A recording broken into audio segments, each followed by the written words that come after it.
$100,000. Wow. Yeah. That's Well, insane. it's good morning. Hello, Hello, everyone. Michael. Hello. Hello. Hi. Brita, have you Hi. met Flora? Let me introduce Yeah. Flora. Brita. Yeah, I'm getting the whole background thing why she's in Good. Dublin and all of that. That's Good. exciting. But yeah, Yes. smart move to study where it's maybe, probably a lot less expensive. And we were just talking about cost of tuition. And Mm. Yeah. my daughter just got accepted to grad school at Columbia. And it's just a 1 year program, thankfully, but it's $100,000. Wow. And Is then that plus housing or including housing? A hundred not, thousand dollars? yep, no housing, no fees included. Oh Wow. my God, my tuition fee is 20,000 euros here. Okay. Yeah. Yeah, because I'm That's not European citizen. yeah. Yeah, but if I go to That's America, it will be much more expensive. maybe I should tell her to go study in Europe. Maybe that, yeah, she got accepted to a couple colleges, one in Chicago and or outside of Chicago and the other one Boulder, and they're all crazy expensive. Good morning. Hello. You're on mute, I think. Am I? So Michael, Yes. you're got control of recording and all that, right? I I see. am. Hello, Okay. Kahindo. Jumbo. Hello. Welcome. Good morning. Good Thank morning. you. Nice to see you again. Thank you for Nice to see joining you as us. well. We're waiting for hopefully a few others. We've had a few cancellations, unfortunately. Mhm. But the show must go on. The show will go on. Absolutely. Okay. Yes. Because I'm too excited. We can't delay this any longer. Okay. But just to wait for a couple more to join us. Oh, good. Here's Miss There. Chege. Good morning. Good morning. Siamanda, you met Flora once before. Yeah, Flora, Siamanda. yeah. Hello, Simanda. Hello. L- Hello. let's see if Hi, Rita. Hi, Kahindo. Hi, Hi. Michael. well, So we've hello got again, Siamanda. Dublin, we've got West Coast and East Coast. That's right. Well, Yeah. Kahino, you're in Atlanta now? Yes, Okay. Atlanta. No, Siamanda's in Montreal. Oh, Good. you oh. So at least we have three countries covered so far. Oh, Anna's joining us. Oh, good. Hello. Good. Hi, Anna. Hi, Peter. Buongiorno. Nice Hello. Buongiorno. surprise. Nice surprise. Yes, Michael convinced me that this would be a great thing for me. With We no need a threat, right? Just we the need power of a my words. we need a good morning in different languages. Good. Buongiorno. Good Yes. morning. Jumbo. Here, Anna, have you met Siamanda and Kahindo? Have you met them? No, I don't No? think I have. And then there's Flora, Hello. is a Hello. young Hey, Chinese Anna. journalist in Dublin. Hi. Hi, Oh, Flora. Hello, Anna. hi. We'll start off. Maybe we'll wait just a couple more minutes, okay? And then we'll have introductions, okay? Just brief Okay. introductions from everyone and what brings you to this workshop, okay? Since there was no bribery involved, no threats. What your motivations were for joining. None Okay? whatsoever. That's right. That's right. Okay. Let's see who else. I hope Shayana will Preet be joining us, Preeta? Her screen came up, so I believe Oh, she's good. on, but we can't Oh, see or hear do her. I need to let her in? Is she knocking on the door? Oh, I see her window up, so maybe on your end you need to let her in. Yeah. I don't see any sign. Preet, are you there? Yeah, she's on my window. I have Do you guys see it? yes. Yeah, it's just, the empty It's box. just off though. Yeah, like Yeah. off Preet, screen. Preet, are you able to Oh, yes, she Anna. maybe just she's lost it. having a Some technical difficulty. Where Technical. where is she located, Brita? she's in New York. Oh, okay. Yeah, she was at our panel talk Oh, she was. and Okay. she Good. was there she is. Okay. Good morning, Preet. Hi. Good Sorry, I morning. could not figure out how to get the audio or like my AirPods to connect. Good. Well, it's working now. Welcome. Welcome. Nice to Yeah. meet you officially, Preet. Hello. Hello. Yes. You're the only one I have Hello. in How are person. you? I think Good we're to just see you waiting again. for hopefully let me check if Cheyenne sent a cancellation message. Hold on, please. You know, while we're waiting, Brita, if you want to explain maybe what we're doing here today.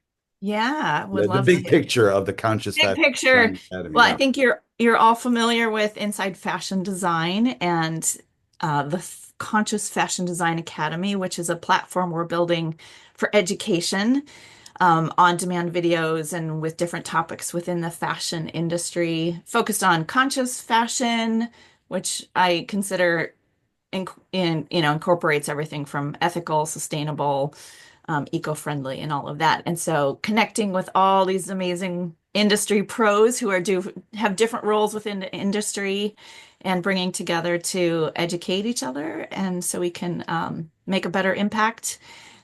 Hence the Prove Your Impact workshop we're doing here today and tomorrow. And I think all of us are in some way or another having to share our story and come up with content that really resonates with our viewers and our customers and all of that. So I was thrilled to meet Michael through Siamanda and through several conversations, just started collaborating to pull this workshop together. So I know this is something I personally need and I'm looking forward to learning. So I'm very excited to be with working with Michael and having you all here to just participate and provide feedback. Those you're kind of beta testers for this workshop. So we're hoping to package it up nicely and have it as an offering on the Design Academy online. And Anna is one of our instructors we're going to have in the future here for a topic that she's an expert in. So welcome and thank you, Michael. Well, it's my pleasure. Referring to them as beta testers sounds so modern, so 21st century. I prefer lab rats Oh, experimenting on guinea you. pigs? I don't know. I don't know. Beta testers. Guinea pigs may be culturally unacceptable by now, I think. Yeah, true, Yes. true. Well, anyway, I almost knocked things over. Hopefully, Cheyenne will join us, but also just to let everyone know that we are recording today, okay?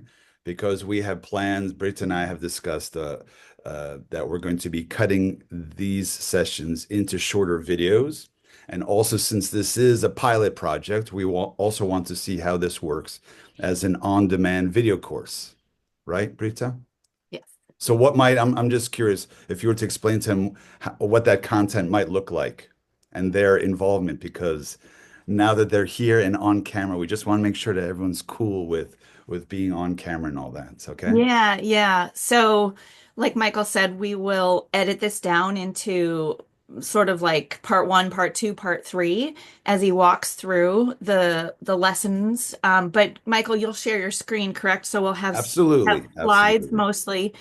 Um, Absolutely. I guess I could ask if I mean, we want to engage with you and we want your feedback and we want to see your lovely faces. But if Michael is showing slides and it's easier to, I don't know, turn cameras off during that No, point, it's no, really no, up no, to no. everyone. Okay. No. I So, mean, just I always respond by when I see eyes, yeah, some yeah. light of engagement in your eyes, please. Yeah, yeah. Okay. But Okay. yeah, so Versus doing we'll, your online shopping from Amazon or oh something my while I'm God. talking. Okay. Vacuuming in the background or something. But yeah, so that's kind of the format. It will be the slides and us, excuse me, participating. Yes. And that way, when we've completed the session, tomorrow, we'll edit that down into an actual lesson plan. But it will mean that you guys will be on screen as participants, and hopefully everyone is okay with that. I think the boxes will be pretty small, so it's not like Yeah. you're going to be, Yeah. broadcast to Yeah. a large screen. But does that kind of make sense, Michael? Is that what you're? Yeah.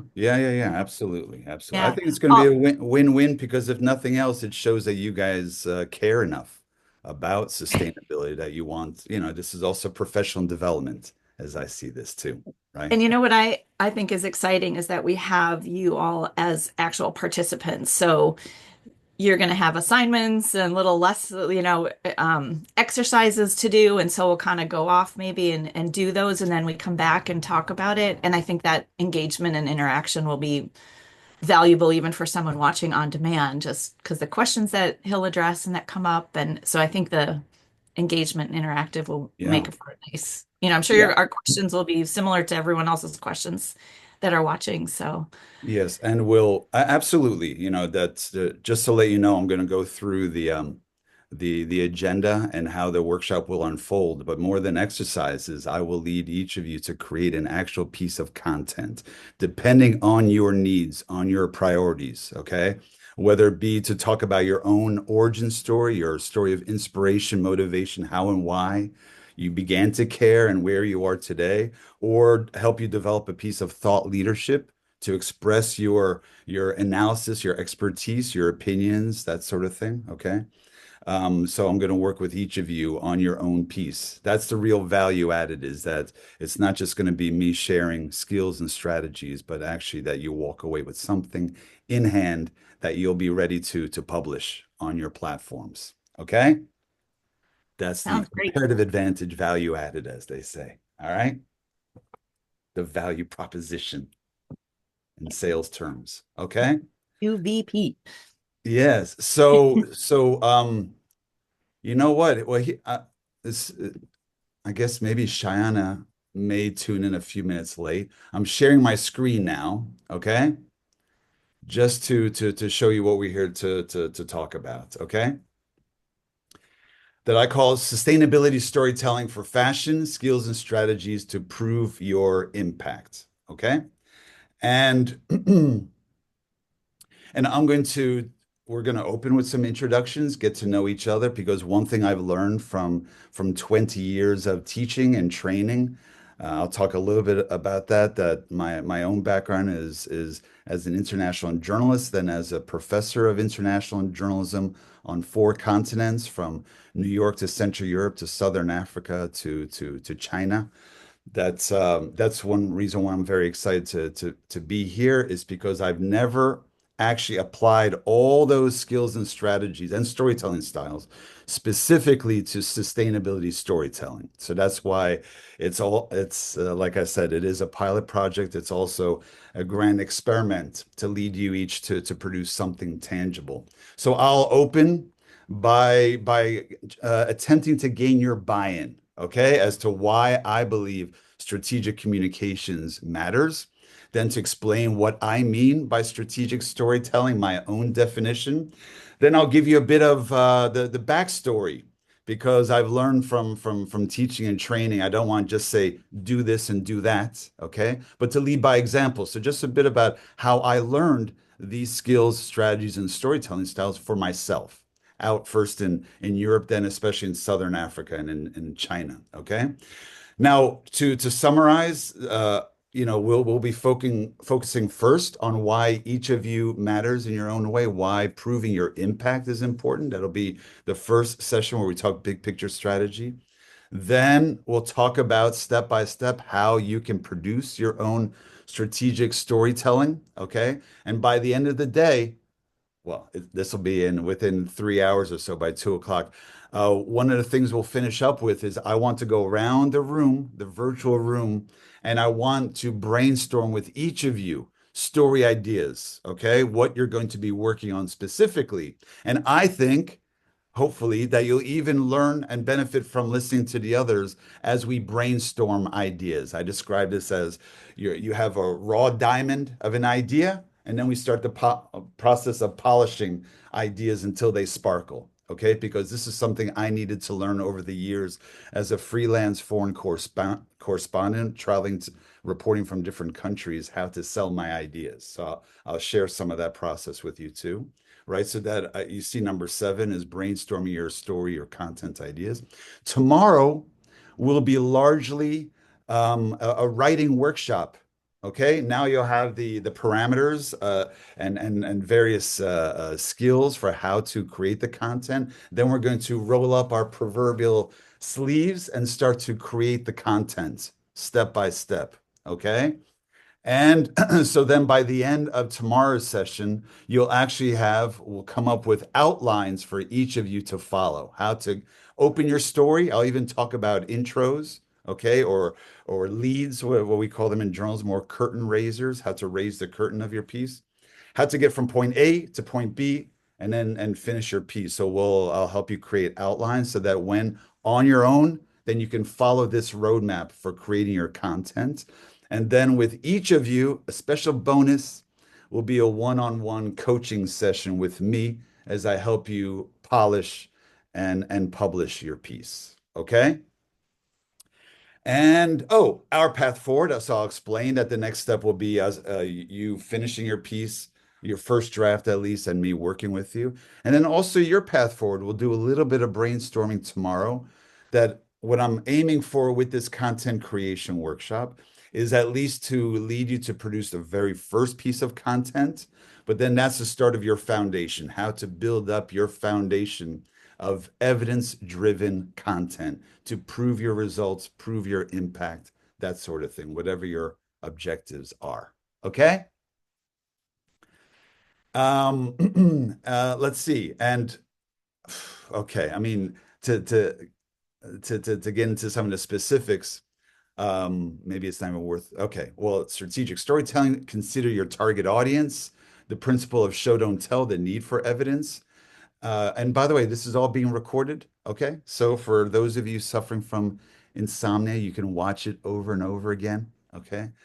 Um, uh, the need for credible evidence. I'll share with you what I call immodestly call the four-step Jordan formula.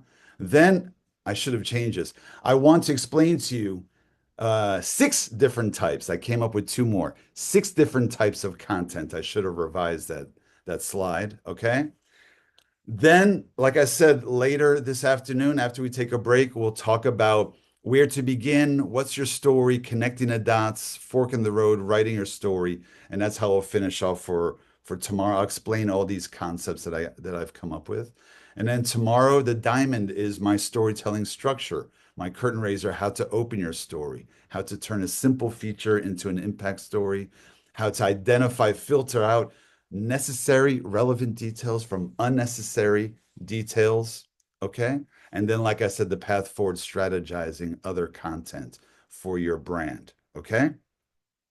So before I get to that, okay, unfortunately, I guess Shania is not here. Let me hear from each of you and what brings you here, please. Okay, regarding what your communication. Well, first of all, who you are, what you do, but also what your communications needs are, your challenges, your objectives. Okay, and if you're a student, that's fine. If you're still dreaming about, and to share what your ambition is, that sort of thing.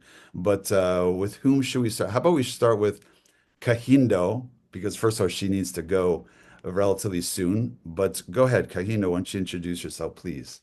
Yeah, sure. Good morning, everyone. So my name is Kaindo Matene, and I'm the founder and designer of my namesake brand, Kaindo, which is an ethical contemporary fashion brand that's inspired by my Congolese heritage and African upbringing. And we work with female artisans in Africa, specifically in Kenya, where I grew up to create the collection. Our mission is to really create job opportunities for female artisans and pay them fair living wages. And based in New York and sold in Nordstrom's, Bloomingdale's, Wolf and Badger, and some other boutiques. And I'm here today to kind of streamline my story and I think elaborate on my personal story and to kind of weave in, my why. And because I tend to kind of gloss over it. And sometimes I don't even really mention and dive deep into my true why of why I started my brand. Thank you, Kahino. Of course, Kahino is a great backstory, and I met her just a few weeks ago uh, at one of her fashion shows, showcasing her designs. And I was a member of the audience, listening to her, and she had a microphone in her hand, where then she was introducing herself and your inspiration. And very delicately, I said to you afterward, I can help you tell your story more effectively, more impactfully. Okay.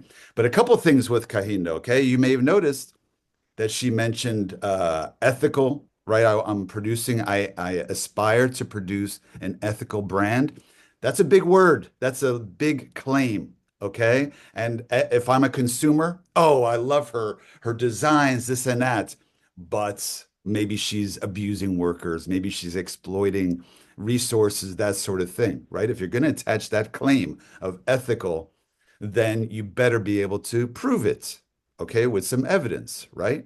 And right now, Kahindo, on your website, do you have any evidence to prove the ethics of your brand production?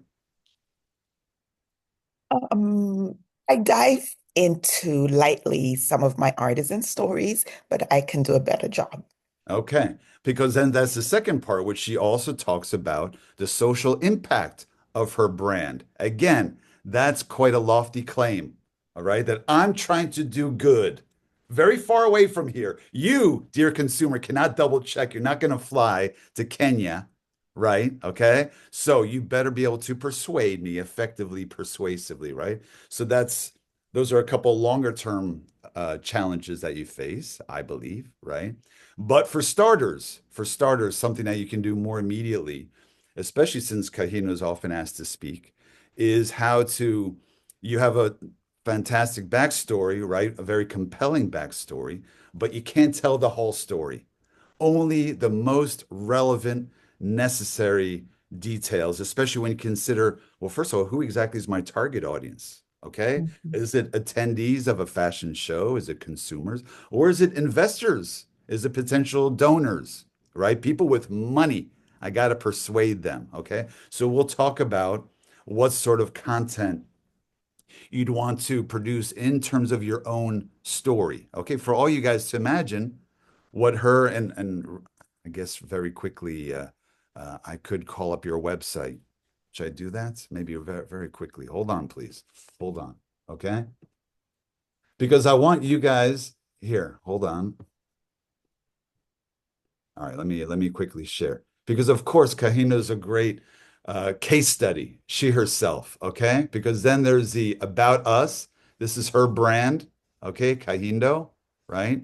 I mean, on your own time, you can check her out, right? But then there's our story, okay, where they talk about our what our mission is, right? And then, we'll I don't know if Kahina will be able to join us tomorrow, but we can go into greater detail the need to support words with evidence, okay? And then there is your story, which well, uh, with all due respect, is not enough. I believe that there are key details, so I'd be happy to lead you through the process. But I wanted to show this to the group here because I want you to visualize too how this would look on your website one day too. Okay, that it's about us sounds very vague. I prefer our story, okay, or our founder's story, or even our founder's inspiration. Giving the reader a reason to click on, like, ooh, I love her style. Let me read about her inspiration, okay, and that would be her backstory, okay. So anyway, that's kind of a long introduction. Since she's in a similar sphere, Siamanda, why don't you go next, please? Well, hi, my name is Siamanda, and I kind of have the same story as Kahindo, so I don't know if we need to go through all that, Oh, but come on. It's unique in its own way. Go ahead. I founded a social enterprise and a foundation. The social enterprise is manufacturing facilities for women in Kenya, for brands, mostly private brands here in the US. We also have our own brand, but we've mostly done private label.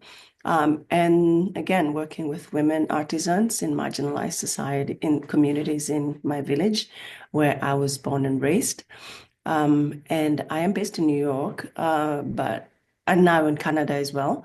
And then the foundation is an orphanage where we support young girls who are orphaned. We started when there was a major issue with HIV/AIDS, but now our kids are just orphans just because they lost their parents. Not necessarily AIDS patients.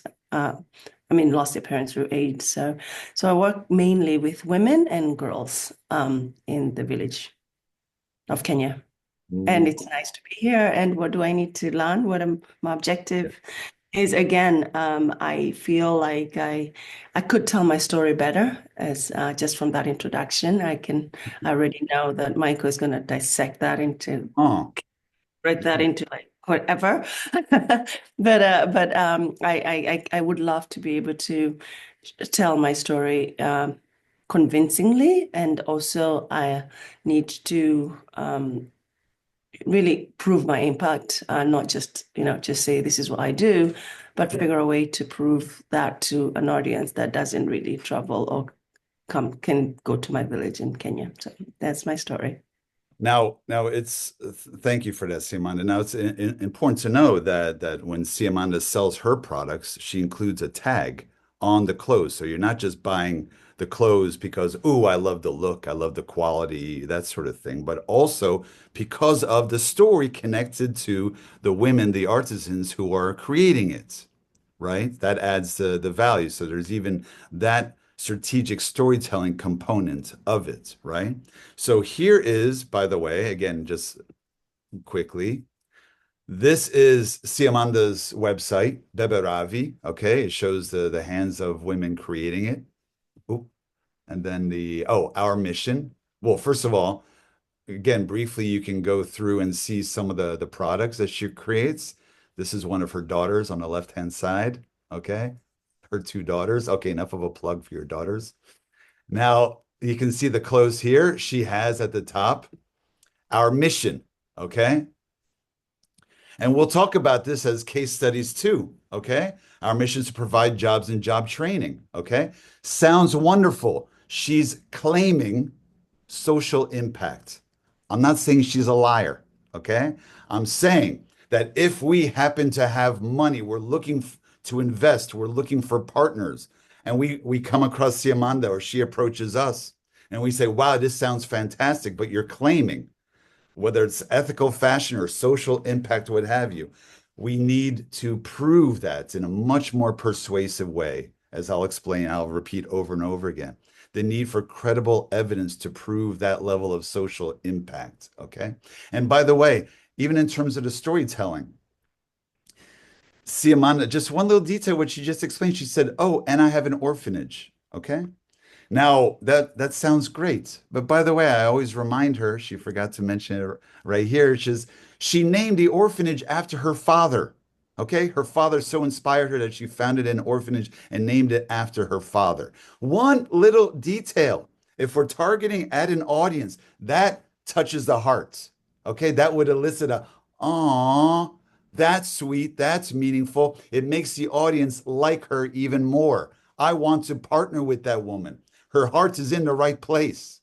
Okay, just as one little detail that and I'll talk about this later, but it also spotlights a shared humanity. 99.9% of us may never have been to Kenya, especially to her hometown or her home province of Nakuru, where the workshop is. But if she says that I founded an orphanage and named it after my father, that is spotlighting a shared humanity. Don't most, if not all of us, love our fathers, love our mothers, or remember the love of our father and or mother, right? So in that way, Siamanda would be able to transcend great distances between peoples. Okay, even by saying that that's how much I cherish my father's memory that I named an orphanage after him. Right? You see what I mean? Okay, we're going to get to relevance. Which details should we include? If we are only going to write 300, 500, 800 words, we can't include everything. So which details are relevant versus not? Okay, let's move on to Anna. Hold on just one second. How about Preet? I'm curious to hear from Preet why she's here today as a student as well. Go ahead. Hi, I'm Preet. I'm actually not a student.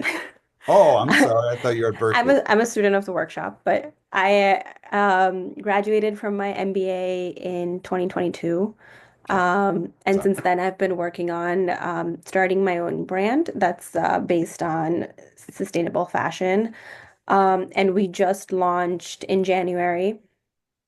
and it's so the focus of how the brand name is Tulua, How do you spell and that, please? Tulua, sorry, How do you spell that, please?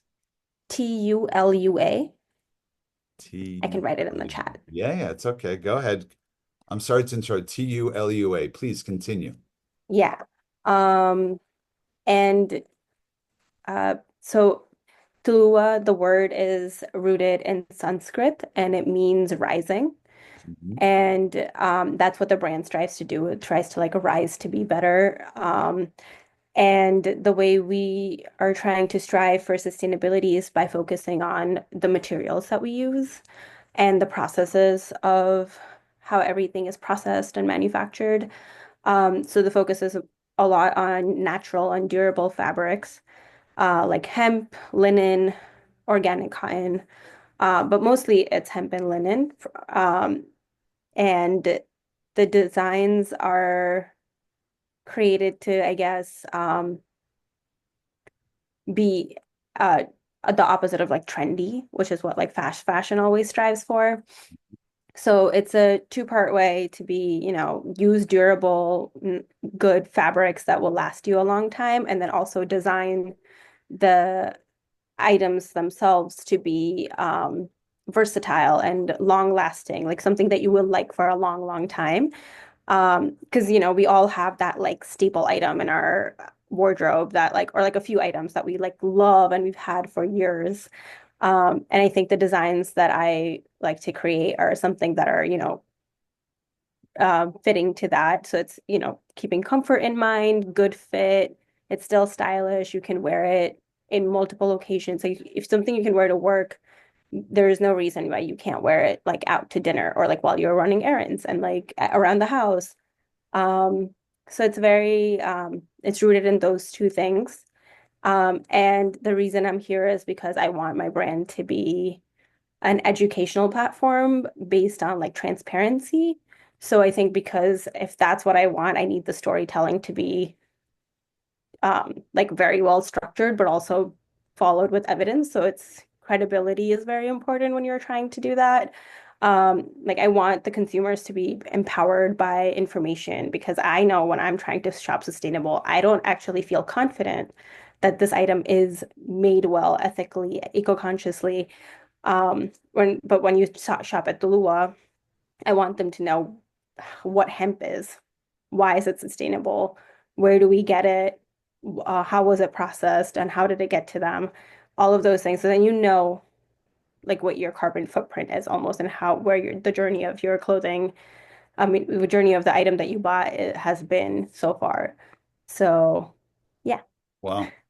I'm very pleased to have you here, Preet. That's excellent. And here, I mean, just to let you guys know, this is the first time I'm meeting her. That's why I'm a little unprepared, but this is your website, correct?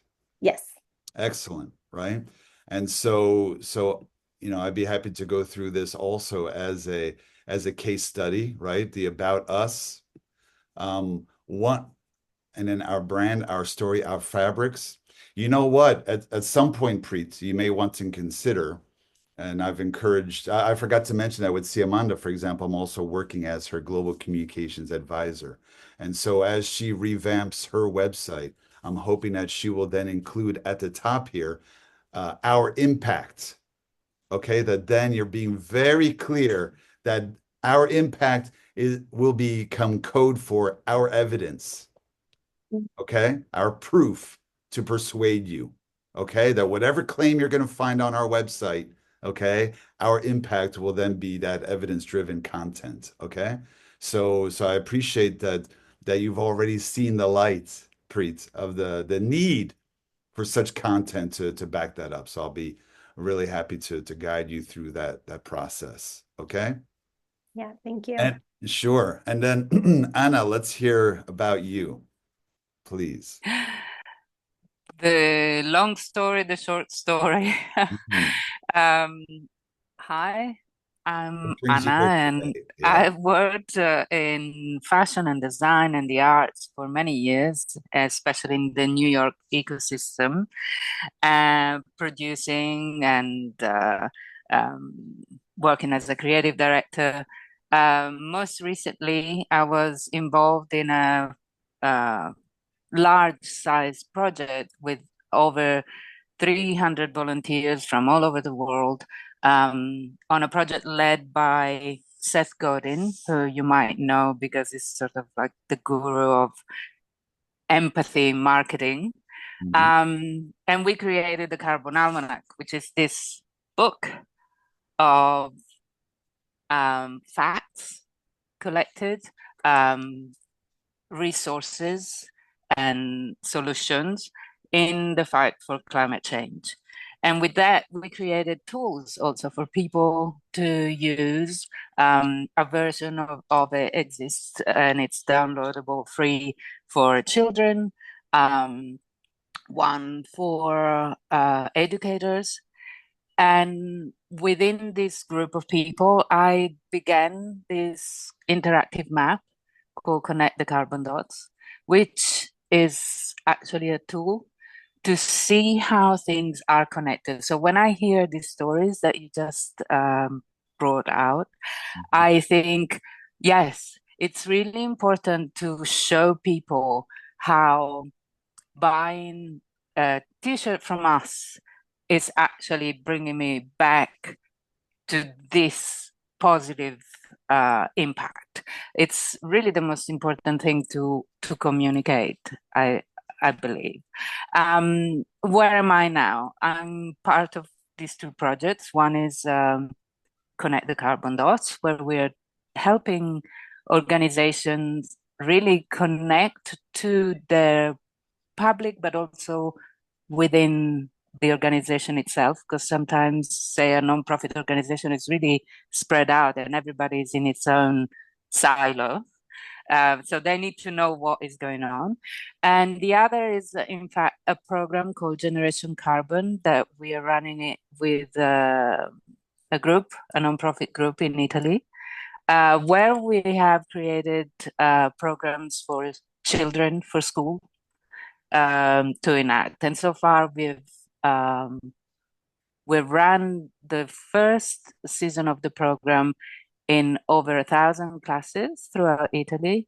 We have, already like 35,000 kids that have taken our sustainability climate change workshops, and we're hoping to do more. Obviously, I speak of fashion because that's my background. I started in what you would consider high fashion, but the world of fashion that I come from is no longer the fashion that I see now. And so within my background and this new project that I've done, I try to combine the both and speak of fashion and sustainability, how we can change things, how people can be part of the change, whether by doing small actions or bigger actions, of course, that we hope lead to systemic change. And I think this is the conversation that we had over coffee. Yes. And Anna, just as one example, you mentioned these thousands of Italian children who have received this training, right? Have you done anything to measure and illuminate the impact on these kids? Well, we are definitely working on that because the program is really new. I mean, we really just started. So this year is going to be the second school year where more classes have applied. And this is exactly what we're doing. We're trying to collect information from the teachers themselves because the teachers are the ones that are going to be talking to other teachers, but so are the kids. We actually feel that the kids teach the adults Yeah. what they've learned. And so they have a way of like bringing more awareness because kids are very aware of things and environment. I mean, I bring that up as an example to group two because we are all under pressure, I believe, a healthy amount of pressure to prove our impact because anyone can sit for a training, just like with this workshop right here. Any of you can sit through it. It goes in one ear, out the other. You don't act on it. But I might record, Britt and I might record, oh, we've reached this many people with this many trainings. And it's like, yeah, but did it grow any roots? Okay, beyond a raw data of how many participants you've had. That's one reason why I'm going to gently nudge each of you to produce an actual piece of content, because that would be some evidence of our impact from the workshop. It's just, look, they each created then a piece of content. It's in my self-interest, our self-interest, to make sure to prove some impact. So Anna, Yeah. what would you like to, what is your most pressing communications need right now moving forward? Right. How can I So help? there are a couple of things actually, because I also feel um I'm kind of at a decisional moment right now. The first thing is going to be connect the carbon dots, because I really believe that our tool, which has been developed especially for nonprofit organizations, can now be of help as a repository of information. So we need to make sure that we communicate that effectively. I also feel somewhat of a responsibility right now to create perhaps a map within Connect the Dots, which is a map, um, for people to find information that they need right now for their mental health, for their well-being, for getting through what we're going through, because we are in a big shift in history. And so I feel like we all need somewhere where we can find others, and I haven't figured out quite yet how. But I mean, in my head, I know. I Okay. know what it, yeah. So I, that's I a like that. pressing. Okay, good. Then we'll work on that. We'll polish that idea so you can produce a piece that is a piece of thought leadership. Why people need, let's say, connect the dots, why your issue matters, and even how people can somehow get involved or recover psychologically from what's going on and to push forward, that sort of thing. We'll talk more about it as far as how to. Yes, because if you think about it, we're all involved somehow in sustainability, and this is a crucial moment. I mean, this is a moment where I still believe with all that happens, I'm quite positive. I still believe that the majority of people want to see this change. But there are obstacles, There's an obviously. audience. There's an audience for you writing. Yes. Good, thank you. So Flora, now just a brief introduction from what I know about Flora. I met her a couple months ago through a New Zealand friend of mine who's coaching her. She's a journalist. Her background is as a journalist, and I myself taught several years Chinese journalism students. So they're among my favorite people. So then when I knew about this workshop, I wanted to involve Flora somehow. I've never actually taught her before or trained her. So go ahead. What brings you to this session besides pressure from me? Well, yes, the first one is Michael brings me to this workshop. Yes. Another one is I really want to learn some skills to write articles in English, the storytelling strategies. And I'm really interested in fashion industry. Yes, I'm not lying. Yeah. Well, Yeah, yeah. also, English happens to be your third or fourth language, right? You actually speak Russian even better than English. Yes? Well, I would say now my Russian is terrible. You're being, Yeah. you're being. So, but the challenge that you face, just to be clear, right? So Mhm. obviously Chinese Mandarin is your mother tongue, yes, right? Yeah. And your journalism experience is in China, writing in Yeah. Chinese, right? So, and now she's in Dublin, which happens to be an English-speaking country, wants to break into Irish media, right? So you want to produce some high quality piece of English language writing, whether it's journalistic or in this case analytical. We'll identify something for you to write about that'll excite you, sustainability related, right? To prove different Hmm. skills, your research skills, your writing skills, storytelling, fact gathering, that sort of thing. Okay? Okay. Any idea, by the way, at the moment for what you'd like to write about? Well, sorry, not yet. Okay. Yeah, but I have some confusions. Uh-huh. Yeah, about fashion sustainability. Because Okay. before this workshop, I read not a lot of, several articles about fashion, Huh? sustainable fashion, and greenwashing. Yes. And yeah, and I, to be honest, I'm I'm a little doubted because from my opinion, fashion is about creating a dream, creating a fantastic dream for people living in their boring life. So the more fantastic the dream is, the more attractive it is, and the more resources need to be invested. So I don't know why fashion can really be sustainable. Yes, that is my question. Well, Yeah. the piece that you write could be, I mean, we'll see, could be something about your own awakening to fashion system, like a Yeah, yeah. member of the That makes youth. sense. Yeah. Okay. And you're just trying to think like, I'm Yeah. always thinking about who are you? What do you symbolize? What do you represent? Right? You're Yeah. in your 20s.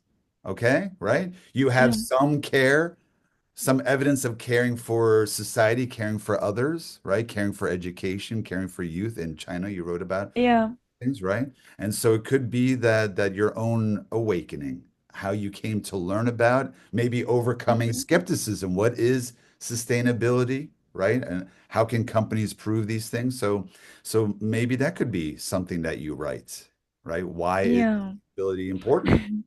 Okay, that sort of thing. Okay. Okay. So how about we dive in? I know, Kahino, how soon do you need to leave us? Very soon, 15 minutes. Okay. Sorry. All right. Yeah. So let me dive in, okay, to the presentation. Hold on. Hold on. So let me call up my PowerPoint again. Okay, here we go. Sorry with the technology. Hold on, please. Hold on. Okay. All right. Let me explain now.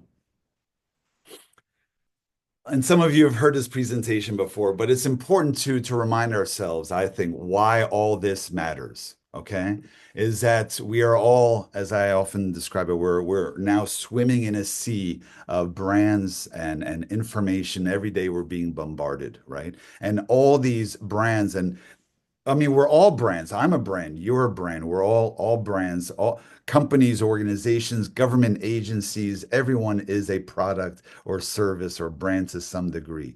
And each of us has a very strong self-interest to, when asked, we would all say that we're pretty good at what we do. Okay. Very few of us very few products would say, I'm mediocre. Okay. I'm so-so because we all have a self-interest to sell and to persuade. Except as we now know, online especially, there are many dark forces of misinformation, disinformation, lies, scamming, propaganda, that sort of thing. So we all must develop our own skills of media literacy, okay? Of trying to identify what's real, what's not, who's telling the truth, who's not, that sort of thing, even as consumers, okay? But now if we turn it around, because empathy is a big part of this process, okay, of understanding who the audience is and also even imagining ourselves as target audiences of brands and products and services, okay? So everyone has a powerful self-interest to claim that we're the best, all right? And what I've learned is that we all have two essential challenges right here in the middle of the screen, okay? That each of us today we all had nice introductions, but worst case scenario, we could all be liars. We could be lying right now, okay? Those of you with websites, you could create a fake profile, okay, trying to lure in investors or donors or whatever it may be, okay? Worst case scenario, right? So we all must work hard, as I say, work hard intellectually to prove that we are who we say we are and doing what we say we're doing. Okay? That's why on my LinkedIn, for those of us who are connected to with me on LinkedIn, whenever I do something of importance, of meaning, I always document this, both with text and with photo. Okay, if I say I'm doing media relations, I'm going to somehow write about it and create a piece of evidence on my website and on my social media platforms to prove it. Okay, if I say I'm a public speaker, I'm going to prove it with photo and text, that sort of thing. Okay. The second main challenge, okay, beyond the proving we are who we say we are and doing what we say we're doing, the second part is how to prove we are exactly as good as we claim to be. Okay. We heard from Kahindo Siamanda talking about that there are objectives toward ethical sustainability production, right? Sustainability products. On the other hand, social impact. They're without them saying they are good, they're leading us to believe that they are delivering impact, okay? That they are a force for good. But we'll talk about this in a minute. Who exactly is our target audience? A smart but skeptical audience. Why should I believe you? Okay? And so we have to work hard to really persuade our target audience. Okay? So how do we prove these things? It's a high form, as I say here, it's a very high form of strategic communications to influence someone's attitudes, even behavior, short of threats. Okay, there may be sometimes pressure, threats of violence, sometimes bribe. I'm talking about just with the power of our words. Okay, as I say at the bottom, especially when considering our target audience. This is always important to remember. Okay, and I've been fortunate enough to have lived on four continents, have lived and worked on four continents, from the US to Europe to Africa to Asia. Okay. And one thing I've learned about the international audience in general is that there are two kinds of audiences out there, generally speaking. The first one, with all due respect, are sheep-like. Okay. Shouldn't get political, but some may have looked at the White House meeting yesterday and followed what the president said as that's wonderful because he said it was wonderful. Okay. These are people who may be following blindly. If you say that this is the best phone on the market, some people say, hey, I heard that's the best phone on the market. I should buy it. Okay. That's also not a sustainable way to run a business because you can fool people once, maybe fool people twice if you're fortunate, but to keep fooling people, it's not sustainable. Versus the second audience, the critical thinkers, okay, those who will stroke their chins thoughtfully when they hear someone say ethical fashion, sustainable, social impact. I'll say, that sounds nice. But why should I believe you? How can you prove to me? I've been burned too many times before by liars and scammers and all that, right? So how can you prove to me that you are truly as good as you claim to be? Okay. Now, as I've learned, here, this is a slide that explains, and oh, sorry. And as I've learned, look, this is a smart, savvy, sophisticated, skeptical, even suspicious audience, the critical thinkers. How can I always talk about a journalistic principle that I learned long ago, the need to show the audience, not just tell the audience, but back up whatever we say with facts, with evidence. Okay. And as I say with the bottom line there, we must consistently prove our quality or results or impact. We can only do so with concrete, credible evidence. Okay. And what kind of storytelling do I mean? What kind of content? I've come up with this definition on my own. All right. That storytelling. Now, storytelling is a real buzzword nowadays. Everyone's talking about storytelling in business, storytelling in this and that sort of thing, right? But what I'm talking about, it's not just any storytelling, okay? It's storytelling for a purpose when we have a real strategic objective to think through what our objective is, why that's our objective, and how to achieve that objective, right? Especially, as I write here, especially when we or our organization is under pressure to prove something persuasively, okay? So from whom? Who might be pressuring us? Investors, donors, partners, government agencies, watchdog agencies, the media, consumers, clients, okay? Lots of people may be pressuring us to prove these things, especially if we hope to have a successful business. So then, as I say, a key component to overcome our audience's skepticism is concrete, meaning specific, credible, meaning believable, verifiable, meaning can be proven, evidence, and then presenting that transparently. And the way we do it in the modern online age is through hyperlink. As I often say, when I write, I hyperlink the hell out of my content with why? Because I recognize I need to earn trust. Okay. I want that anyone who consumes my content knows that, hey, Michael always backs up what he says with evidence because there's going to be a hyperlink to my primary resource, my primary source. Okay. The source of my evidence. Right. Now, as I have 80 slides. Okay.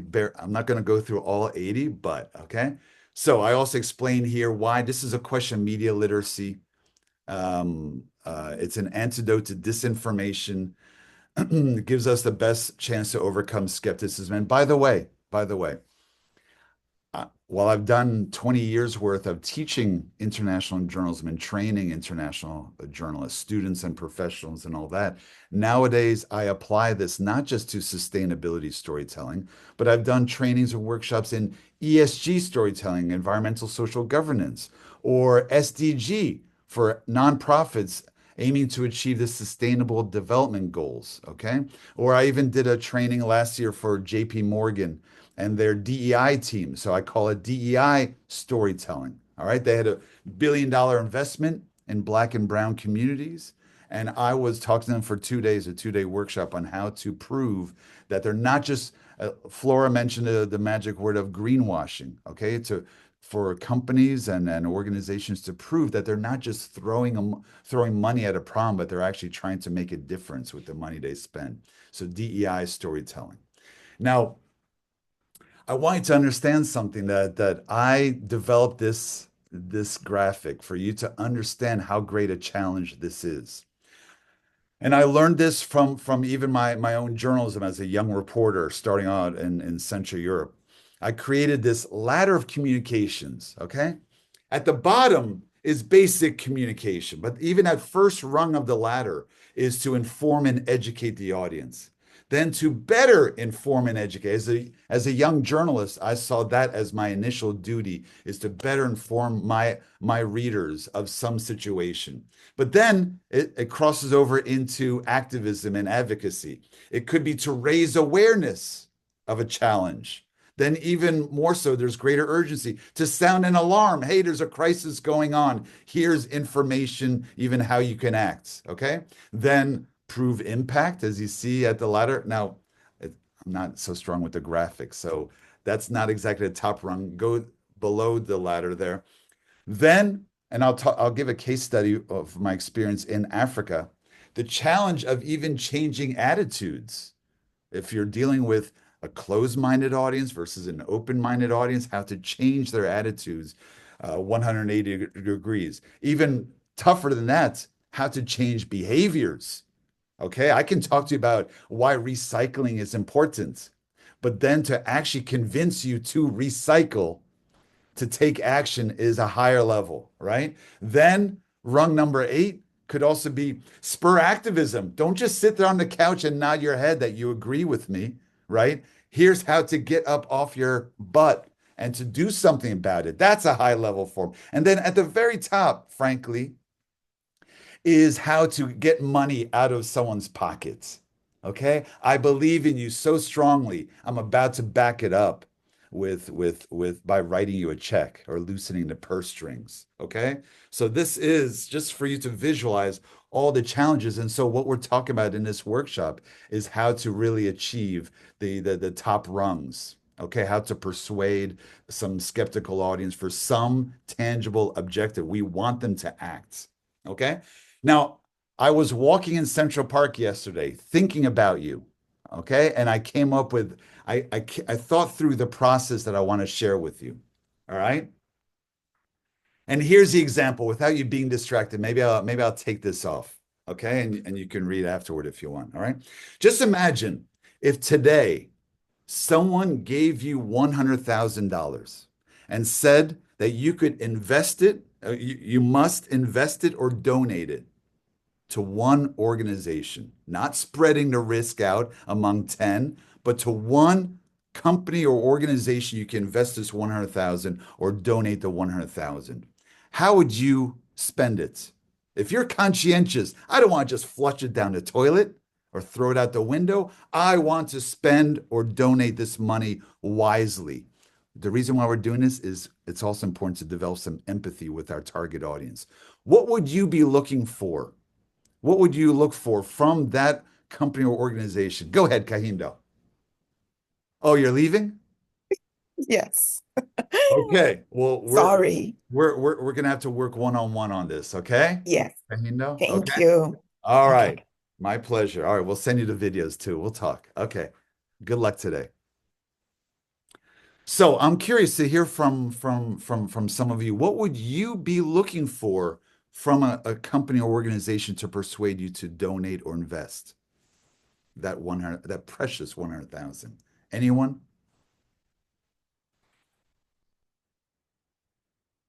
Preet, I'm curious if you had 100,000 to spend or invest. Because you sound conscientious that you care about these things, right? For yourself. Yes. What would I be looking for when Yeah. I'm deciding who to donate to? Yes. I think um the first step would probably be what their mission is, understanding that, and then understanding their entire process of how they're achieving that mission. Um, I mean, looking for evidence, making sure that they're doing what they're saying they're doing, um, and I guess like transparency. How much information are they really giving? Maybe they're not doing everything yet, but what they are doing is are they being like genuine about it? Good. I agree. Anyone else? Anna, what do you think? What would you be looking for? I would be looking for something that I align with, so something that I care Mhm. about, and it's not necessarily how large the organization is, but it's definitely what type of work they're doing. So it could be micro, local, but the purpose of their, again, probably the purpose of their mission, um, and what they've achieved so far, and how they would be, why do they need And how would you be learning this something? money? Why did it? Yeah, Well, obviously, they have to be able to communicate that to anyone who's thinking of giving money. And right now, especially, they really need to know. now, what's tricky, of course, let's say, that you see what's happening in Ukraine. I want to give to a Ukrainian organization. You look at Gaza, I want to support the Palestinians. There are dozens, if not hundreds, of organizations, all of them with beautiful sounding missions, right? Or you care about climate change. I want to give this 100,000 to an environmental group. So many organizations that claim to be doing something. I want to give to African women and children, a dizzying array of organizations. Which one's really delivering the goods? I want my 100,000 to be spent as wisely as possible, right? So now you can imagine that all those organizations must prove that they are deserving of your 100,000. Okay. That all the others who may be talking may not take it seriously, the need to prove, or maybe they don't have evidence to prove their impact. So that's why they don't present it, right? Versus those organizations that are confident we not only do we have the evidence, but we have it on hand to show it to you.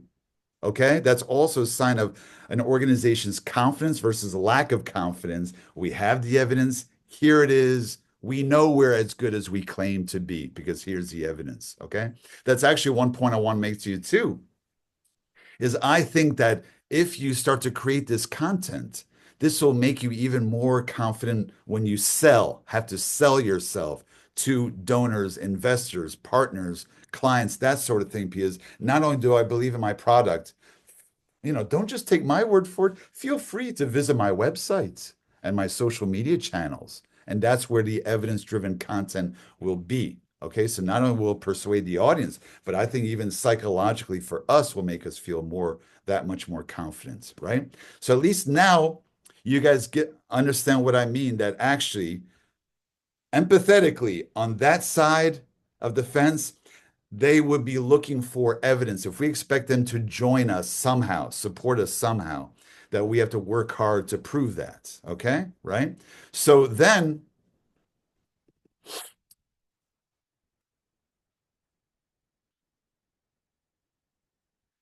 I even thought through for you to visualize how, let's say for Preet, I like talking to Preet about this, especially since you're now building a brand from the ground up, and so I'm really happy to hear that you recognize the need for these strategic communications as well simultaneously. So here, I even want you to visualize how to do this as an organization, okay? And see, Amanda's still on the call. I just lost you here in my little box here. Yes, you're still there? I'm still here. Right. Yes. Thank you. So the idea of calling in your leadership team or the entire team, okay? Thinking through, these are multiple steps, all right? I want you guys to even visualize how this can work, all right? Which is, all right, first of all, we need content for our website. We agree? We agree. Okay, well, who exactly would be our target audience? Who would be reading and consuming our content? Okay, right? And around the table, like, yeah, well, certainly some of our consumers, right? Potential partners, investors, donors. Okay, so we're visualizing who they are and why they are our consumers. And as we just did, we imagine ourselves as having money to invest, donate, spend, whatever it may be. Okay. So we see who it is. Now, the next step is let's think about impact. We're aiming for impact. What does impact even look like? What would impact look like for us? Let's say with Siamanda. Okay. What would impact look like for you, Siamanda? Social impact.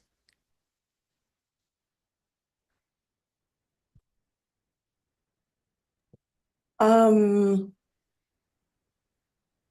it would, I would imagine, the women getting more empowered, maybe scaling, hiring more women, and the kids at the orphanage, graduating and having a good life after.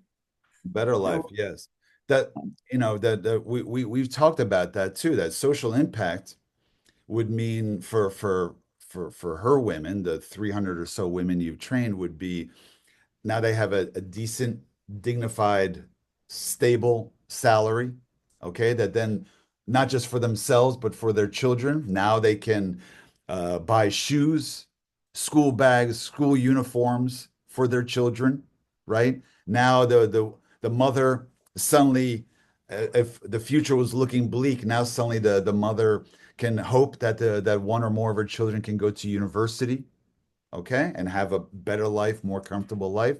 And even bigger picture with Siamanda, just as one example, even to enable women, these women and this community of women, to perhaps break the cycle of poverty. Okay, if they're able to earn decent wages and to enable their children to have a brighter future, to break the cycle of poverty. All right. So just as one example. So then if we're talking about, all right, what would impact look like? Let's find agreement as a team, as an organization, right? All right. So now we see what impact would look like ideally. Do we have examples of that? Do we have evidence? What would evidence of that impact look like?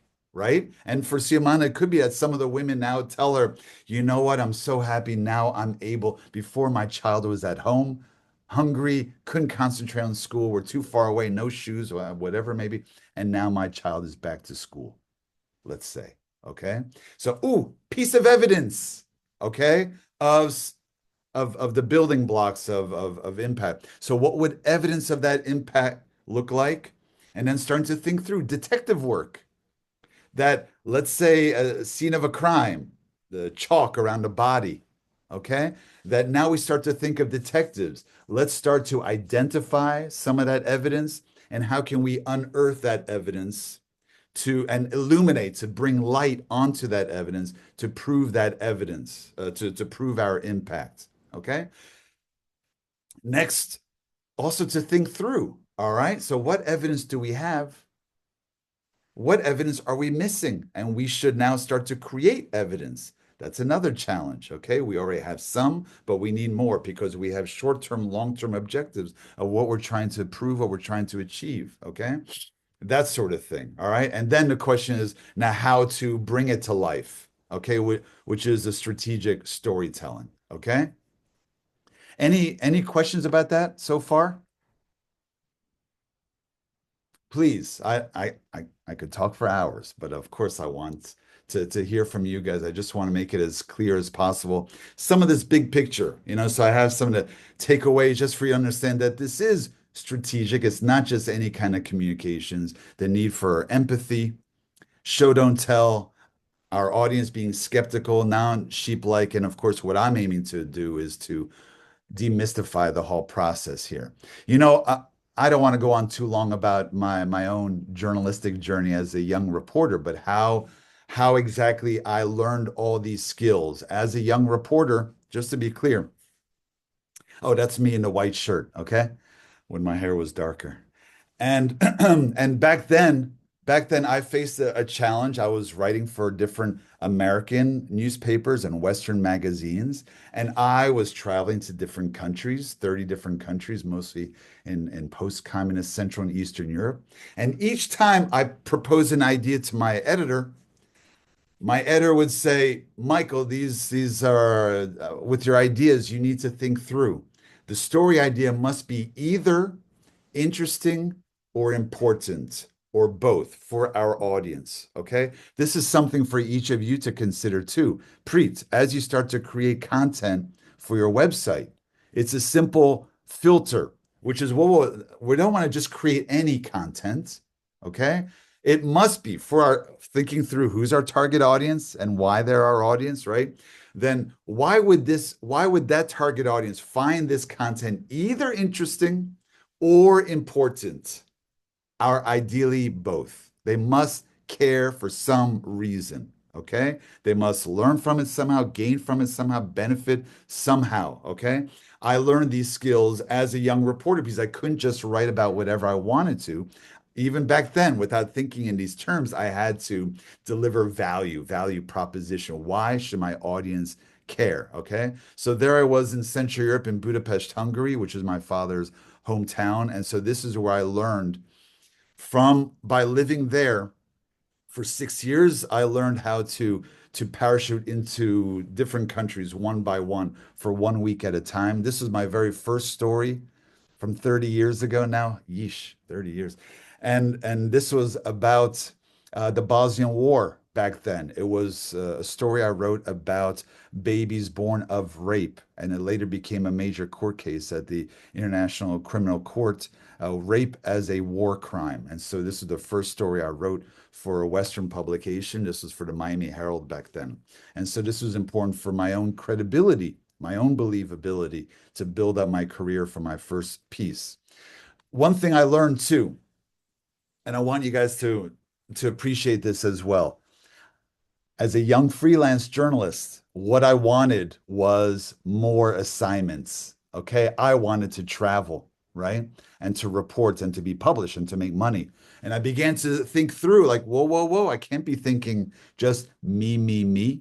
I have to think smartly as a young entrepreneur. All right. So then I created this Venn diagram for myself that's okay, let me identify my own self-interest and you can apply it to your own reality. All right. What are my self-interests? Well, to sell ideas, sell stories, get published, get paid, travel for free, make the boss happy. Why? So that I get another assignment and another assignment. and to climb the career ladder. But I couldn't be thinking in such a self-absorbed way. I had to think about my target audience. Who are they? What do they want? They want top quality stories that their smart, curious global audience will read, watch, or listen to, stories that their own correspondents can't or haven't yet produced. So I had to think about cracks. Okay, where's my value added? Where can I go that they haven't, that they don't have coverage, they don't have correspondence, and to come up with those story ideas, even to they had to satisfy advertisers. So then I realized there's an intersection of self-interest, okay, that you guys, when you approach investors or donors, okay, you'll be looking for those who have intersecting self-interest. We're looking for partners in whom we can invest. Okay, we're looking for partners in whom we to whom we can donate. All right. Oh, so we have some intersection here. So you identify where the intersection is. Can I push the right button? Then down below, this is how you push it. That stories, or in your case, content, must be either interesting or important, or ideally both. And then what I learned too is once I pitch my idea, sell my idea, I must be able to deliver the goods. Similar for your website, Preet. If you're going to be writing about your aspirations, we're aiming to achieve this. We hope to do that. We plan, we aspire to do this and that. Then you have to at some point be able to deliver the goods to prove that you're executing. Okay. Maybe I'll skip through a little bit here. Communications content. Then I applied it to this Venn diagram, and then to yours too. Okay, let's say brand sustainability.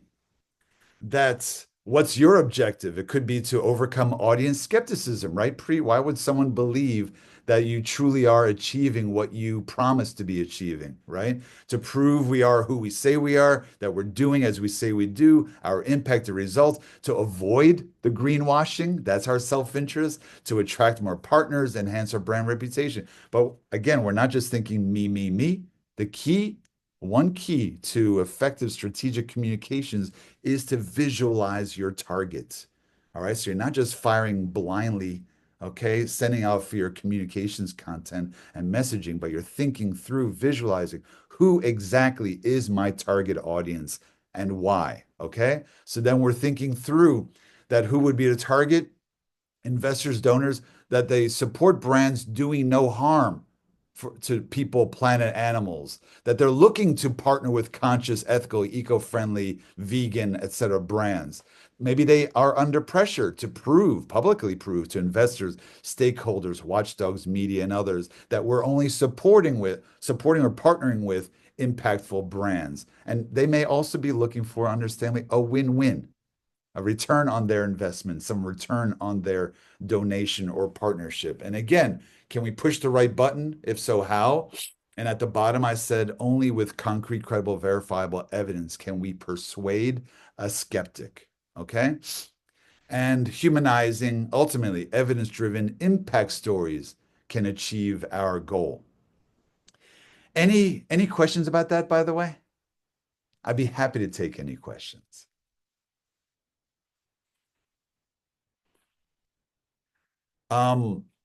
By the way, show don't tell, just to explain it a little bit more. And in that first sentence here, nowadays I often speak of the need for a lawyerly argument.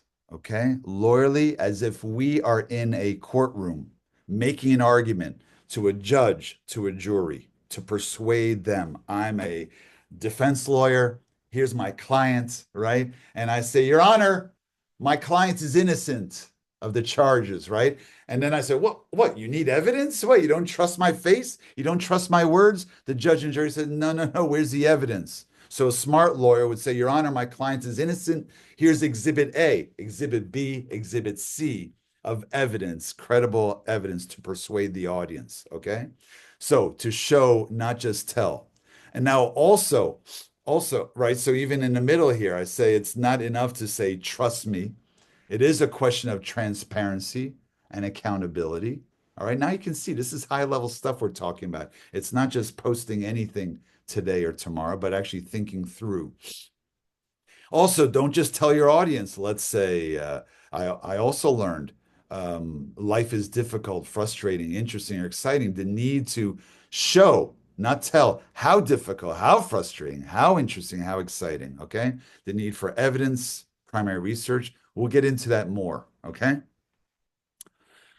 Here, this is another strategy I want to share with you, okay? This is what I call the Jordan four-step formula, all right? Named after yours truly, all right? So the four steps are who, what, why, how. Okay. Again, we went over the who. Who exactly is my target audience? Why are they our audience? Why should or would they read this or consume this? Again, what can they learn? In what way can they benefit? Why should they care? All right. So now we can visualize.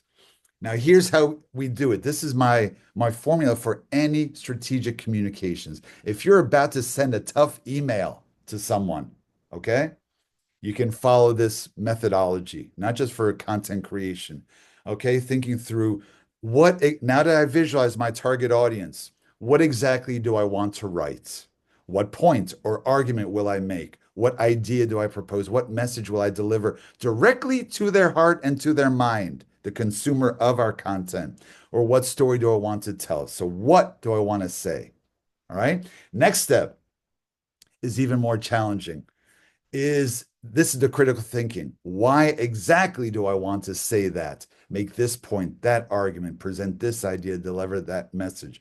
Why exactly would my audience now empathy? Why would they find it interesting? They might not find it that interesting, or they may not. Let me phrase it in a way that they find it more important. Okay. Why would they find it persuasive? Why exactly should they even consume this content? And I came up with a filter. If you see below there, I imposing some empathy on my students and trainees, I would say, answer this question, finish this sentence. My audience should find this content interesting, persuasive, even valuable because dot dot dot. Why? Why exactly? To force us to think through why exactly what we're about to write. If we're going to invest time and effort on creating content, why exactly do we think this will work? This is persuasive. Okay, so it's our own argument for why do what we're about to do. Okay, and then once we've made that airtight, bulletproof, waterproof argument, then okay, now how do we want to deliver this point or argument or tell this story, propose this idea? Meaning with which facts, details, anecdotes, photos, graphs, okay? Anything. How exactly am I going to make my lawyerly arguments? Okay? Any questions about that? I even applied that to bring it to life. I applied that to you. I imagine you as my target audience. If you're fashion brands, designers, why are you here today? To learn how to effectively prove that your brand is. I began to think through, okay, that your brand is conscious, ethical, eco-friendly, vegan, whatever it may be, okay? And that's why are you listening? Because maybe you're looking for that I provide you with a roadmap for how to do this, okay? So I must deliver value. Then I thought through, what do I want to say? What are my core messages? That this is strategic. I want you to think strategically. That you also need empathy to imagine your smart but skeptical, also non-expert audience explain these things, and then to show, not tell. Why that's okay? Because return on investment. Why is this worth it for me? It's worth it for me because, okay? And then to explain to you how exactly, even as a trainer, as a workshop trainer today, I thought, okay, to really have impact on each of you, I want to clearly explain my skills and strategies, then empower you to use them. I want to illustrate, bring it to life with some examples, okay, and case studies, and then encourage you to try it for yourself. That is even my strategic communication, my comm strategy with you today. All right. Whew. Now, by the way, you know what? Maybe I should push this to tomorrow with the writing. Well, you know what? Core message is really very important for each of us to learn to deliver what exactly I want to say and why I want to say it. Okay. And and one way I realized this, I learned this to present it almost backward. Okay. Let's say Brita, let's use you as a lab rat in this situation. Okay. She last year launched the Conscious Fashion Design Academy, right? And she's on the front lines of conscious fashion education, right? But of course, she also needs to prove she's on the front lines. She needs to prove that conscious fashion is important. She needs to prove that learning about conscious fashion or how to produce it is important. She needs to prove many things. So now she has her Inside Fashion Design and also the Conscious Fashion Design Academy. What would your core the way I'd come up with a core message is what's the one thing, Brita, that if someone for the first time hears about your academy, what's the one thing they must remember? Not just learn about your academy, but even remember about the academy. And the way I do this backward, okay? Which is now you have a new audience here, let's say with Flora, who's never come across the Conscious Fashion Design Academy, right? So if we do it backward, that let's say later today, tomorrow, next week, Flora is thinking back to the Conscious Fashion Design Academy or thinking back to this workshop. What would we want her to remember? What's the one thing? Realistically, we can't expect her to remember everything about us, about our brand and product. If she's only going to remember one thing, what's the one thing that we would hope she would remember about us? And so I do it backward. If we agree, oh, we want her to remember X, Y, Z about us. Well, if that's the case, then let's make that the core of our messaging from the outset. Let's prove that, okay, with the credible evidence and fold it into our content. So we make sure to hammer home that's what we want Flora to remember. So Brita, what would you say, let's say is one of the most important things for Flora to remember about this, about your academy? I would say I'd want her to remember that the Conscious Fashion Design Academy is a go-to place to find the education that she needs. So, for example, if she wanted to learn AI in fashion, the first place she could go is just log into Conscious, IFD and look under the courses and know that she could potentially find that class there. Mhm. That's a good So, start. That's a good start. You know what I would also do? I would add to it. I would also frame it with a bit more of the big picture. Okay. In a world, in a multi-billion dollar industry, fashion, in which more and more consumers care about how their products are being produced, let's say, and not causing harm. The Conscious Fashion Design Academy, there's a comma. The Conscious Fashion Design Academy is a go-to resource, okay, for X, Y, Z. You see what I mean? Because again, I'm thinking interesting or important, right? That naturally, for us to even pay attention, we had to give them a reason, right? So, big picture, even to insert a bit about why conscious fashion matters, right? And even in a course of a few words, right? Which is more people care about these things. So we're responding to consumer demands as well, right? And within this movement, within this growing trend, even around the world, right? We are at the forefront, or we aspire to be, or we are now, have become a clearinghouse or a resource, a key resource in terms of courses, workshops,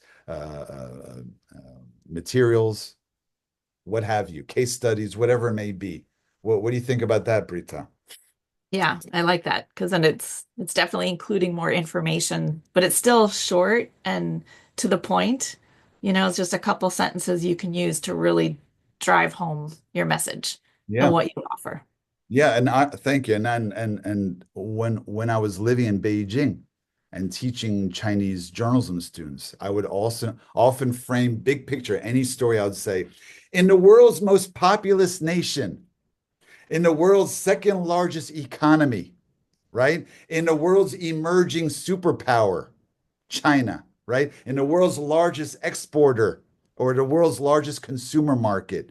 Boom, boom, boom. Framing it why China matters, for example. Okay, right? To get some attention. Oh, I should pay attention because I care about international affairs or the fate of the world or the global economy. Thank you. That's why I should pay attention to whatever you're about to share with me, to teach me about China. Okay. So that's why, let's say with Siamanda, working with Siamanda, I'm now framing her, helping her frame herself as being on the front lines of social enterprise in Africa. Okay. She's not just, hey, I have a social enterprise, I have a cute little operation. No, what she's doing is important, is meaningful, and it's in a region that matters, a field that people care about and are investing billions of dollars in foreign aid and international development assistance, right? So then to frame herself as I matter, what I'm doing matters, and this is why you should pay attention if you're so inclined. I mean, this is only really for target audiences that would even care about some of these issues, right? Any questions about that? What I mean by core message? Okay. And I'm going to help you with this with your own content. Okay. Here we talked about empathy EQ. We're going to talk more with the content creation. I want to share with you two case studies. Okay. But by the way, Brita, at what point should we take a bathroom break or something? Yeah, I was just thinking that. Everyone ready for a break now? Is this a good spot to Okay. Okay. pause for? Is that Yeah. okay? All right. Everyone go for their vape or their cigarette. All right. Coffee refill, stand up, stretch your legs. Okay. Uh, Yeah, should we say 5 minutes or so? that sounds too generous. No, no, no. Too generous? Okay. How about 10 minutes? 10 minutes. Everybody run. 10 minutes. Okay, so Okay. back here soon. All Well, it's right. 1:36, so about 1:45-ish. Okay, 1:40, 12:45 12, sorry, yeah, New York time. depending on what Okay, coast you're on. good. See you in 14. Okay.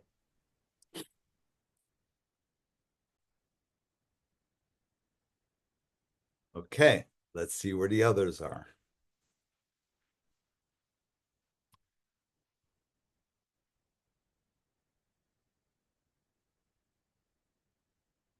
Good. Here's Siamanda.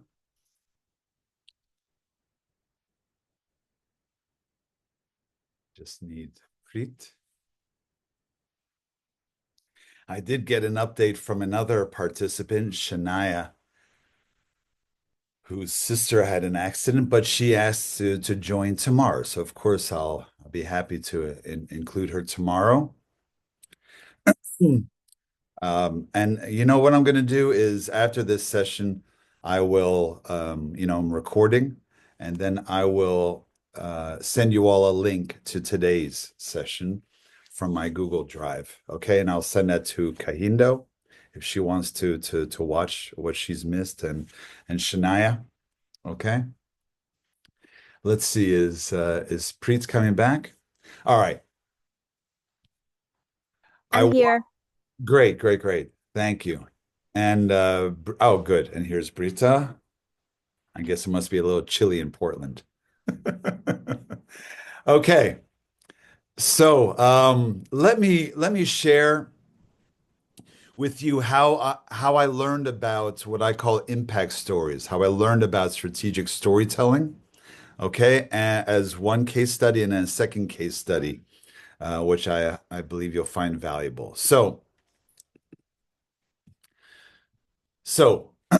well, let me see. Wait. Oh, I should have had so I should have had a map here.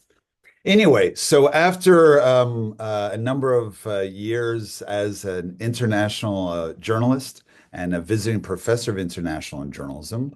I moved to the southern, to the tiny African kingdom of Lesotho in southern Africa, high in the mountains of southern Africa. In fact, Lesotho is it's completely surrounded by South Africa. It's a country of just 1.8 million people, and the mountains are so high that they are home to the only skiing in all of Africa is in Lesotho. Okay, and so I followed my then wife, now ex-wife, to Lesotho back in 2011, and our three young children, because she was working for the UN. And so I followed her. We lived there for 4 years. This was my first time living in the developing world. And when we hit the ground there, I was immediately struck by the health crisis that I saw around me, that Lesotho at the time suffered from the world's third highest rate of HIV infection. 23% of the entire sexually active population from ages 16 to 49 years old, 23% were infected by HIV, which means literally within every nuclear family unit of mother, father, brother, sister, at least one of them was infected by HIV according to the percentages, or at least they're an aunt, uncle, cousin in the mountains. Okay. So HIV was widespread, malnutrition was widespread. 40% of the toddlers were suffering from malnutrition, stunting of the brain and the body as a result of malnutrition. So I was struck by the health crisis all around me, but also how all the foreigners there, almost all the foreigners there, were somehow involved. I was inspired by all the different UN activists and NGOs and diplomats and missionaries, all kinds of folks who were somehow involved with this health and development crisis in Lesotho. So then I had a revelation. That's another story about how I discovered that what can I do? I began to adapt all my international journalism skills, strategies, and storytelling to global communication, specifically health and HIV communications. Okay, and so I began pitching different consultancies and being hired for different trainings by various nonprofits and UN agencies to help raise awareness, but also to teach them how to produce. That's when I first came up with the concept of even strategic storytelling. Okay, so I crossed the line from journalism even to activism and advocacy because I was so drawn by what was happening there. Now, in 2014, after I lived there for 3 years, I was hired by an American NGO called Management Sciences for Health. They've been in Lesotho for 5 years.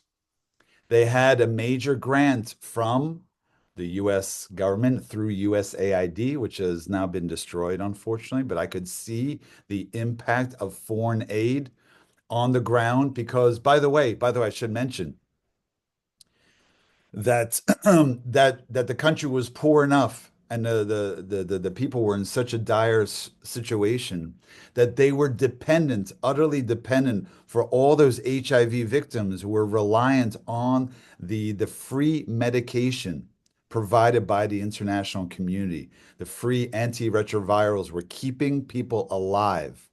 Okay, and that's part of the devastation of this cutoff of USAID programs and all that is how many innocent adults and children will die as a result. But this organization, after 5 years, had a program specifically aimed at HIV orphans and their caregivers. And guess what? They were under pressure after 5 years. They wanted more money. They wanted another 5-year grant. And so the donors pressured them to, you must prove your results, prove your impact.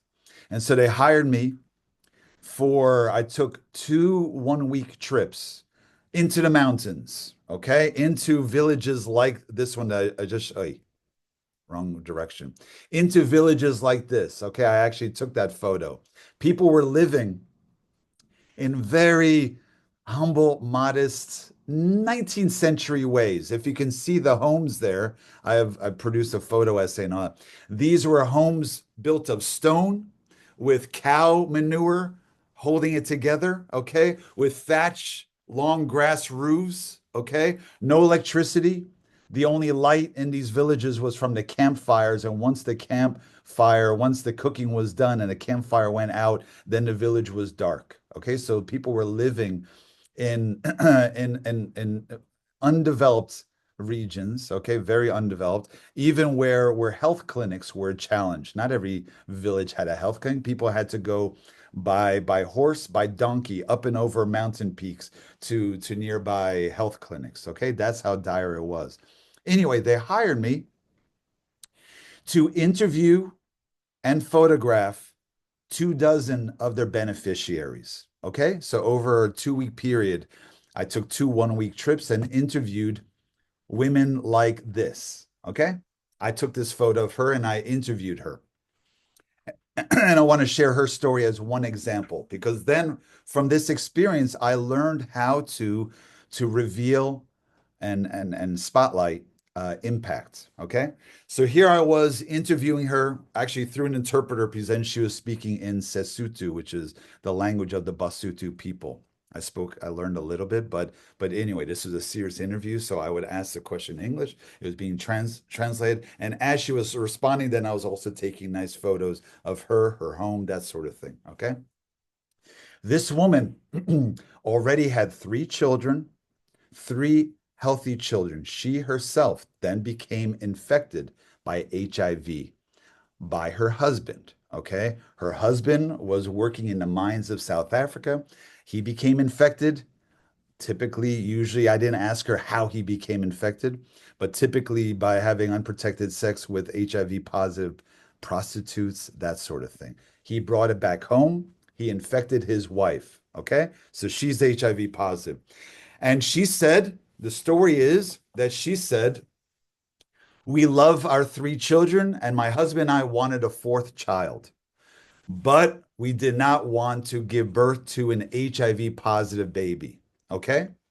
And one day, a group of nurses came they were going village by village, nurses who were trained, nurses and social workers trained by MSH, by this US NGO, going into these villages and saying to all women who want to have babies, teenage girls and women and all that, if you want to have a child, if you're already pregnant, please come down to the health clinic and we'll talk to you about how to deliver HIV, even if you're HIV positive, how to deliver an HIV negative baby. Okay.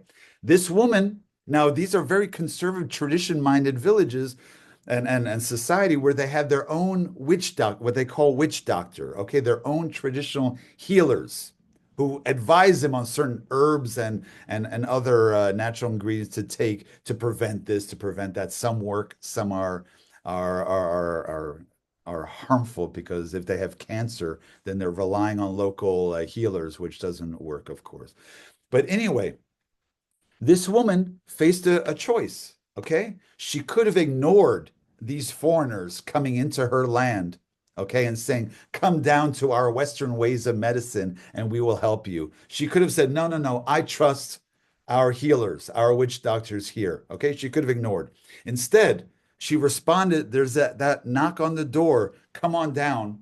She said, I'm going to follow. And I asked her, why did you go to the health clinic? She said, because I was so desperate, wanting to have a healthy baby, that I thought, let me try. Maybe they have some good advice for me. Okay. So she was open minded. So there's this knock on the door, this intervention. She went to the clinic.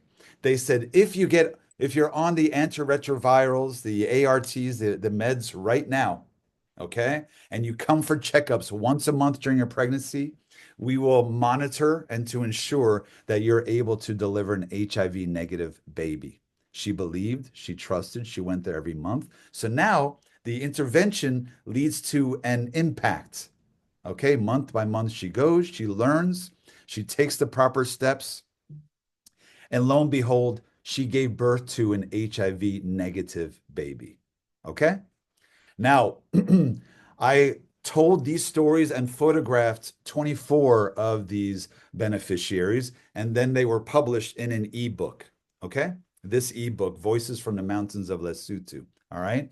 And this is another photo I took of her. Here's how it's presented, her story. Okay? And I'll share even the how I wrote this story. I wrote this story actually in her voice, as if she was telling the story. Okay? And so I had to piece it together because, by the way, she didn't tell it like so fluidly. Okay. I had to piece it together to tell a story as to about that knock on the door, that intervention in her life. And then I realized, ooh, that's a good methodology. Okay. I came up with this diagram that then I followed for all the people I continued interviewing, which is I call it the fork in the road. Okay. But simply put, for you guys to understand, it's a before and after story, how to prove impact, right? In this situation, it starts at the bottom of the beneath the green arrow, okay? The before. What was her life like before? 3 children, she's HIV positive, the husband, blah, blah, blah, blah, blah, right? So what was their life like before? Why exactly was their life like that? Have them, as I say, paint a picture. If she says, my life was hard. I don't just nod my head. Oh, she said her life was hard. 99.9% of the audience has never been to Lesotho. So then I say, how hard was it? Can you please paint a picture with your words to describe it? Okay, that's something Siamanda and her team would want to do, or Kahindo, or Preet, or if whenever you're describing, you need that sort of context to explain to your far away, smart, curious audience to understand. Take them there. So then, and how hard was it? Describe, but even to ask for an example. For example, that's my favorite 2-word question in journalism. For example, how hard was it? And she'll, for example, we didn't have enough food for this. We didn't have enough money to buy meds. We didn't have, examples as evidence. Okay. Now, the fork in the road is we're describing her life. She's just living her life, and they're hoping against hope that we don't have an HIV positive baby to burden our child with the daily meds like we're on the rest of our lives. So the fork in the road is, okay, honey, we want to have a baby. Should we follow the witch doctors? Okay, there's that knock on the door. Hey, we heard about this training. Should we ignore and take the path to the left and do what we've been doing? Okay. And then you can even describe, what would your life have been like if you hadn't gone to the clinic, if you hadn't followed the advice of the nurses and social workers? We probably right now would have an HIV positive child who would be on the meds every day of their life as we would be. And we would be worrying about our child's health, being an HIV positive child. Okay. You can describe that there's value to what would the life be like without the intervention. Instead, you see on the right-hand side, they're living their life. Then there's a knock on the door. She responds positively. Why did you respond to that knock on the door? Why did you go to the clinic? There's a reason, she describes. And then from there, she takes the path to the right. And simply then you illuminate, you shed light onto the intervention, the influence, the impact. And then what happened? Then what happened? Then what happened? Okay? Simply put, that's how to reveal what exactly your impact on these women, okay, or on beneficiaries. Any questions about that? Okay, because Preet, for example, you'll be wanting to work to produce your hemp, produce clothing, right? Which community would you want to work with? To What kind? manufacture the clothing. Yeah, like who? Who exactly would be? Well, currently, I work with a woman-owned manufacturing unit in India, and she has a mix of employees, but all the hand embroidery and detailing on the clothing is done by all locally employed women also. In India. in India. And so just to clarify, so part of your mission is also to deliver some positive social impact in India? Yeah, Okay, ideally. I think right now, because I'm so new, I feel like I don't have as much control, but I'm learning about the market in India and figuring out how I can make better judgments on who I give business to and who I work with. good. Um, and that's like an ongoing process currently. Wow.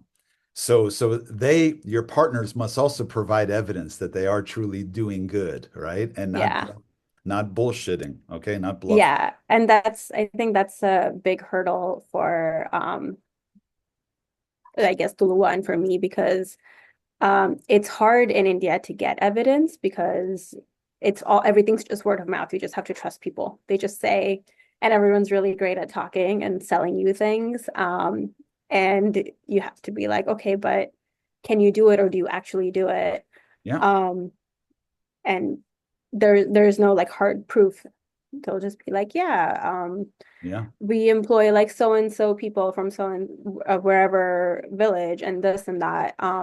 yeah. But unless I'm able to go there and see it myself, they don't have, because there's no like digital infrastructure like we have here to even look that up or have, reliable resources. This is a perfect example of what I'm talking about, right? And you see yourself because you are a consumer of their messaging. You're a skeptical consumer, like, Yeah. how can I believe that? Okay. Because then you want to turn and attract investors, partners, donors, and say, no, no, no. You want to feel 100% confident that you know your partner is doing good on the ground in India and Yeah. not greenwashing you, right? Not whitewashing, whatever the reality may be, right? Mhm. But this is a perfect example, exactly what you're talking about, right? Which is, you know what? At some point, we have a overpowering self-interest to prove that we are doing no harm on the ground. In fact, just the opposite, right? Like Siamanda's doing, we're working with a marginalized community. If we didn't provide them this kind of job, what would their, speaking of fork in the road, right? I mean, Siamanda's women could be potentially unemployed or doing hard back-breaking labor in the fields, right? Or selling, I don't know, corn in the hot sun on a street corner, okay? Or in a rainstorm, right? To survive versus no skills in a workshop, decent regular salary, right? To be able to prove these things, the before and after, okay? Now, what's interesting about that, okay? So then I wrote about this, okay, and now I've embraced it and I apply this principle, even frankly, to relate it to this training. Okay, again, I have a strong vested interest to make sure that this isn't just going in one ear out the other, and I'm saying, oh, I had a wonderful workshop this weekend. What, with such an amazing impact on the participants. Oh yeah, really? Why should I believe you, Michael? Okay, right. So that's why we all have this self-interest to prove our impact. Now, what I want to share with you, though, okay, is what I also learned about how to take. So let's say with Siamanda has trained 300 women, okay? Or Preet, how many women do you think you're right now at this moment? How many women do you think are producing products for you on the ground in India?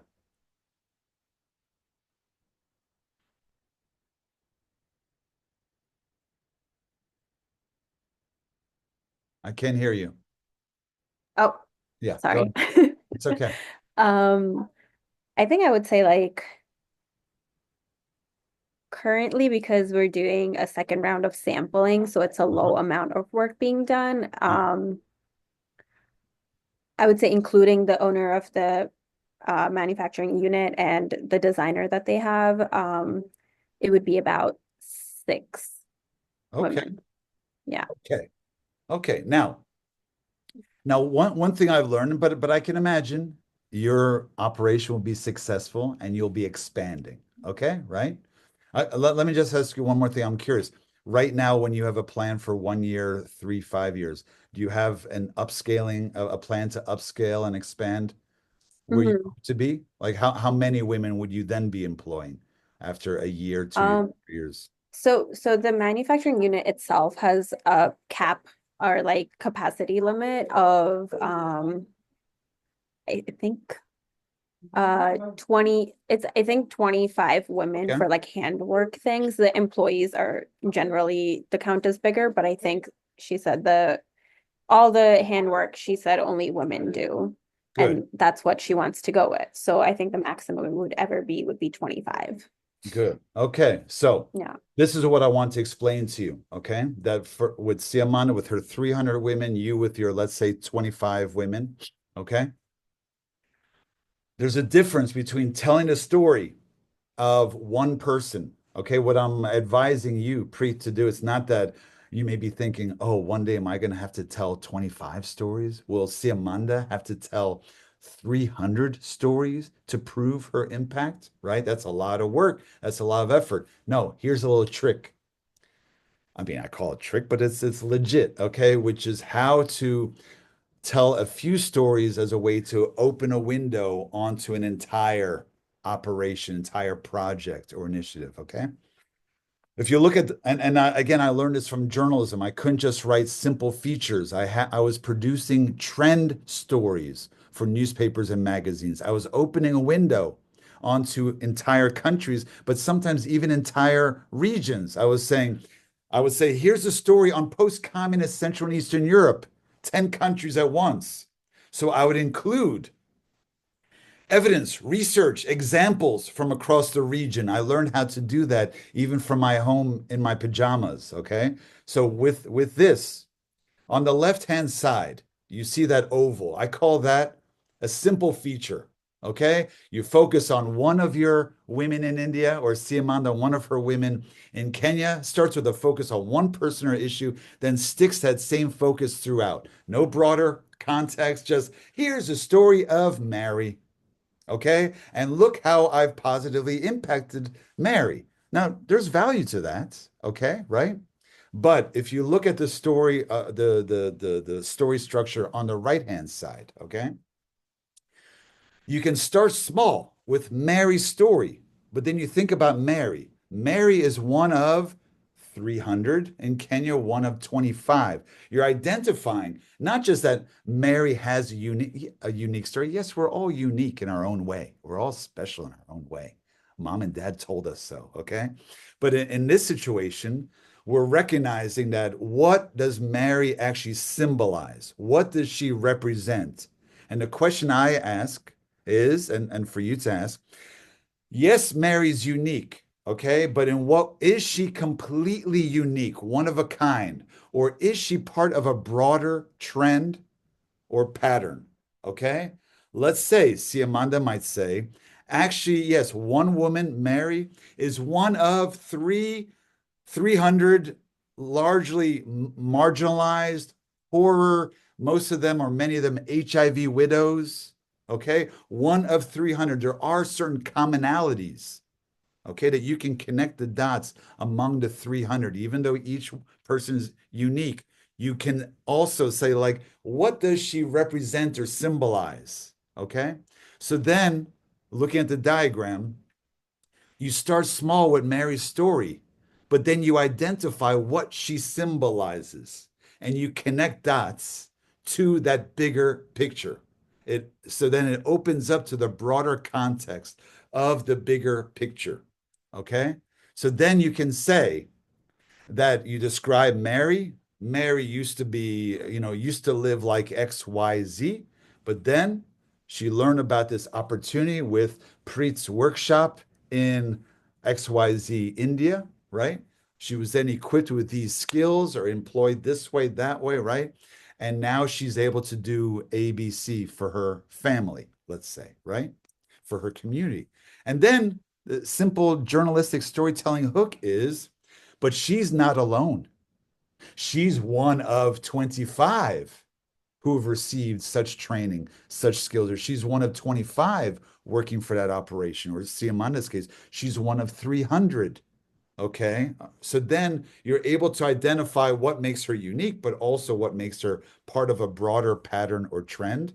And through this technique, you can then you can open a window onto an entire company or brand, an entire project or initiative or program. And the way I always present it, by the way, is now it's getting a little bright in here, so I'm turning away from the sun. No, I should go the other direction. Is is I always say you should have at least 3 of these stories on your websites. And see, Amanda knows well why. Because if you have one story, you can say, well, maybe that's a one-off, an aberration, a unique occurrence. Lightning strikes once, there's a pit bull attack once. Something happened. It may be interesting, but there's no real value there. Lightning strikes twice, or a second pit bull attack. Wait a minute, something happening here? That's a coincidence. When something happens a third time, then we say 3 makes for a pattern or a trend. That suddenly makes it not only newsworthy, but even in a court of law. 3 pieces of evidence, okay? Or something happens 3 times, the police say, we're going to investigate, okay? So if you have 3 of these stories and each of them opening a window onto different aspects, then you're going to very effectively and persuasively tell a story of the entire operation of what Preet is doing, okay? What your hemp-driven company is doing, or Siamanda Chega's social impact in Kenya. Do you see what I mean? Everyone? Okay? Hold on. I'm just going to close the shade.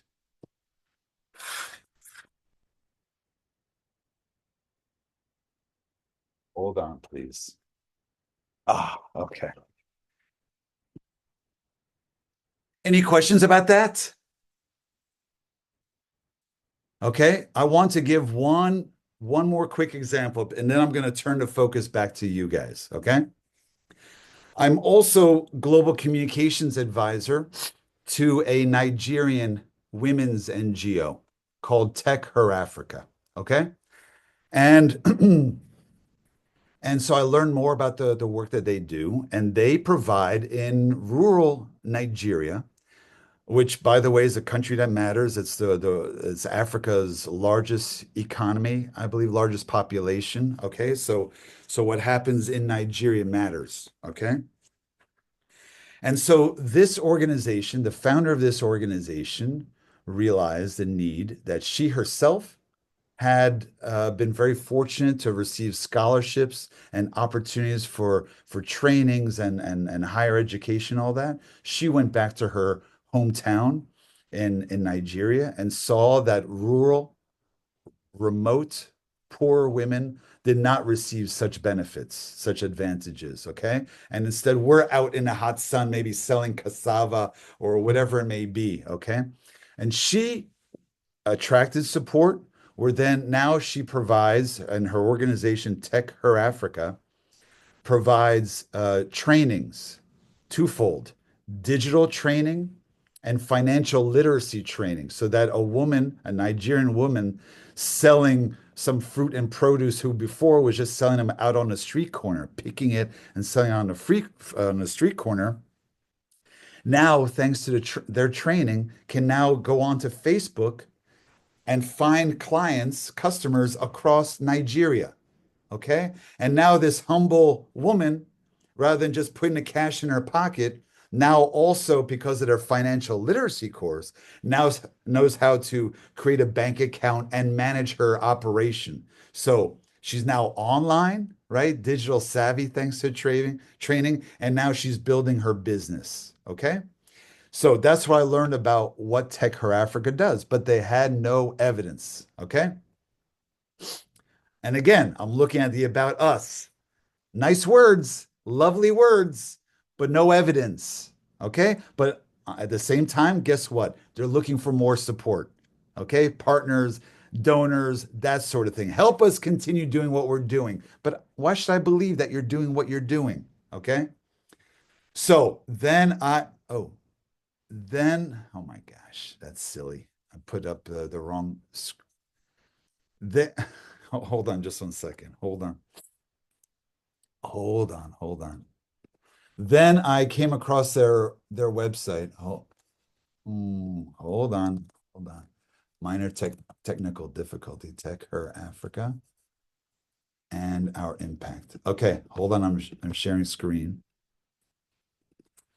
So then I gave them a training like this, a content creation training. Okay. Where now they created this page, our impact at the time, at the top. I said, no more BS. Okay. Now we need to raise the level of your game here. Okay. So now there's our impact page. We called it Stories of Impact. Okay. I helped them write this. Many NGOs claim their achievements and hope you believe them on this page. Will prove to you. Actually, that's my wording. Okay. Right. And then a little bit of credit down here. Okay. Leading our team to create this content was our global comms advisor and writing coach, me. All right. So then 3 pieces of content, which I'll share with you. Okay. First, here is the founder, Imade. Okay. This is her story, our story. All right. Her story of inspiration and motivation, how and why she came to care and not just care, but to actually do something about it. And the beauty of these stories, okay, minimally, I would like to lead you guys through one of these stories, okay, is because with our story, and if you were to read Imade's story, you'll realize that in a very subtle, strategic way, she's communicating some very important messages about her and her organization. If you click on this story, it opens with the backstory. Wait a minute. How can I say? Okay. It opens with how and why the light bulb suddenly went off over her head. Okay. How and why she thought, my people, these women like me, need something else and I can help. Okay. I can make a difference. So on the one hand, it showcases her inspiration, motivation. Also, now imagine a donor or an investor of some sort of partner starts to read about her passion, how much she cares about making a difference in the lives of Nigerian women. Then in this story, she says, so then once I realized I need to do something, then I led her through the process of her then saying, and then what did you do? Then what did you do? So my first step was to find a team. Then we did this. Then we found those sorts of partners and all. So even to walk her through how and why she did what she did, guess what? Also conveys her competence. Again, if I'm looking for partners, right? And I see the way she did, I'm like, I like the way she built her operation. Okay, right? Then talks about, then we had our first training, then several trainings, boom, boom, boom. Now she's talking about she's expressing in a subtle way her commitment to this cause. Okay, so there are several core messages in there that just by her telling her story, okay? So it's not just a story, it's a relevant backstory. It's her origin and evolution of key moments on her timeline, okay? So if you were to read this, right, then you would see, okay, even right here, down here, the road hasn't been smooth. Okay. So even talking about, hey, we had obstacles, we faced challenges. And she talks about how she overcame them. Again, I like the way she did that. She sounds smart, committed, competent. I can entrust her with my investment, with my donation, or with my partnership. Okay. Now that's her story, the founder's story. Now we have 2 stories here, Mary's story and Queen's story. And these are 2 women who were trained. Okay. So it opens following my fork in the road methodology. They both here, the subtitle here is From Widow in Need to Helping Other Widows, How Digital Literacy and Technology Can Empower Women and Transform Lives. This woman used to have her handouts. Okay, as an HIV widow, she was asking for handouts. Then she heard about the training, fork in the road, knock on the door. She hears about the training, goes to the training, is trained with skills, and then suddenly starts to sell online. And now she herself is training others. Okay, she has a group of women working for her, right? So now she's benefiting, she's helping other widows. So it's not just Mary's story. Subtly, by the way, this is what I want to show you. I'm clicking on it here. Okay.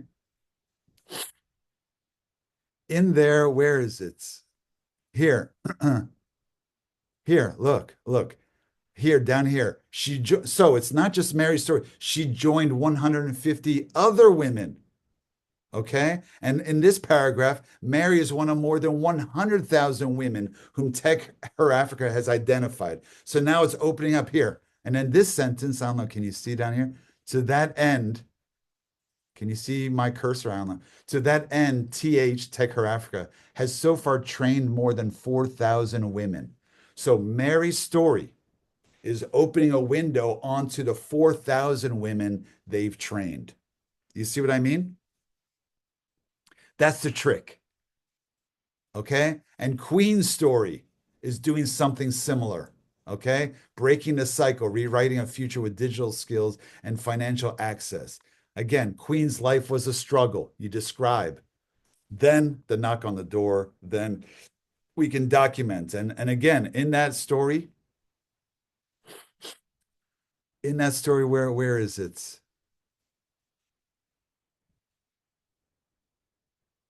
Well, I hope it's not too far down. Also, here we mentioned the Sustainable Development Goals. So what she's doing is part of that. Where is it? Here. Oh, maybe this is a little far down. Okay, Queen isn't the only Nigerian recipients, of course, but now one of more than 4,000 women. So again, opening a window. And we agreed, oh, we want to open a window onto our digital training, onto our financial literacy training, because that's what we do. Okay. And now with these stories, the point is that now that Imade and her team have this content, now when she pitches, imagine her PowerPoint or pitch deck to potential partners, donors, investors, okay? Then you can say, hi, my name is Imade, blah, blah, blah, blah. I do XYZ. We've trained 4,000 women. I could go on for hours. Preet, you could say something like, I could go on for hours about how passionate I am and the difference we're making in India. But I'd also like for our beneficiaries, for our women to speak for themselves. And then it could be 3 short videos, or at least you provide them with the links to the stories. Okay. Like it's not just a story, it's evidence of your impact. Okay. And so you let the women speak for themselves. They make the case for you that what you've done is impactful in their lives. You see what I mean? Any questions about that? Yeah. So the type of content that you include for something like that, Mm-hmm. because I'm here right now and I can't go and take the videos or have that production being done in the meantime. I will be going back, but in the meantime, if Yeah. I wanted to start including that, Yeah. it wouldn't be so personal because I wouldn't have personally spoken to these women. Yes. Is there any way I can still include that in my website in like until I have that content to like show it in video form or even have photos of them with a testimonial or something like that? Yes. Yes. So to answer your question, yes, you do the best you can, which could be you saying, you know what, I desperately want to speak with one of these women, even by Zoom call or on your phone. You know, I don't know what her access would be to a phone, but can we Mhm. somehow get her face on camera, especially a close up, okay? Because as we say, the eyes are a window unto the soul. Okay. So meaning that we don't want her way in the back of the workshop and like, I'm talking about her back there. No, like we all are right now, filling up the frame. Okay. Mhm. And then to snap a screenshot. Okay. And to ask your point person there in the field, can you please walk around with shoot some video of what the workshop looks like? Okay. Because it's a great question that you're asking. If what I'm talking about with you guys is more than just testimonials of like, oh, can you ask the 6 women what it's like to work for me? Oh, it's wonderful. Thank you so much for this opportunity. That's empty. Okay, those words don't have real value. What about the unhappy women? You're only speaking with those who are satisfied customers kind of thing versus real. I'm talking about evidence-driven impact stories, right? So yeah, for now you do the best you can from afar, okay? Mhm. But I would definitely, as I'm doing with Siamanda, we're planning a trip where we're going to do some investigative work to really unearth evidence of social impact and interviewing the women and not all 300, right? But we're going to identify, three or five, maybe a few more, right? Who can then be symbolic examples to open a window onto all that she's doing there. You see what I mean? Yeah. Does that answer your question, Preet? Yeah, it does. Yeah, I mean, look, moving forward, please, you can tell me specifically moving forward. Look, Michael, I have this challenge. This is what we want to do. We need to get some faces and some content, a bit of storytelling for now, Mhm. right? Okay. Then we can talk about how exactly to do that from afar, doing the best we Yeah. can. Okay. Mhm. And it could be, by the way, even just yesterday, I was talking to Siamanda. We were on a call with a couple others. That you know what, maybe what you could do. Sorry for you to take money out of your pocket, but you could find a photojournalist in a nearby city. Okay, let's say, Mhm. right, and say I want to find the best photojournalist I can and pay them a 1 day rate, maybe a couple $100. Okay, let's Yeah. say to go to that workshop and to shoot the hell out of it 1 full day, get as much as you can, and I will pay you a day rate. Okay? Up close, but also action. Some nice portraits, but also some nice action photos of the women doing what they're doing with their hands. Okay? Yeah. Then you can create a nice archive of your photos, 20 high quality photos, whatever it may be. It may be worth that sort of investment. Let me send over a decent photographer to do what I need to do, okay, Yeah.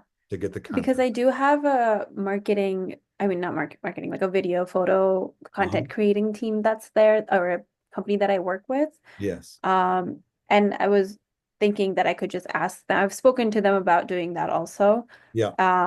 And I even thought about partnering with the owner of the manufacturing unit because the content can be shared by both of us. And I've spoken to them about it, but would, I mean, I could like because they're not, I guess like journalists would be different where they know the questions to ask and to get the right information and to get the message across that way. I'm not sure the content creation team would do it as much. So that's the main reason why I was like maybe it would be better if I was there to give that like personal touch and also make sure that we're getting the messaging across Sure. that we're looking for. You know what? I mean, that's a great challenge, and I've done a lot of remote training and all that. But also tomorrow, I have a slide of even sample questions. Okay, and Okay. you can make it simple with an interview, like the Yeah. before and after. What was their life like before they're working in this operation? Have them Hmm. describe that this is not for an Indian audience where every Indian would read that like we know what their life is like.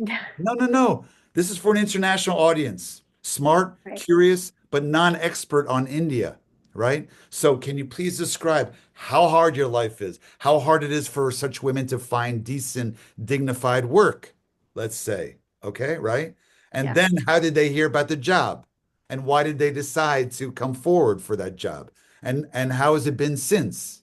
So it could be kind Hmm. of a basic interview, but at least it's chronological, okay? Right? Where at least you're getting a couple paragraphs worth of, could be 200 words on each woman. It's not the same as a sit down interview or a Zoom interview.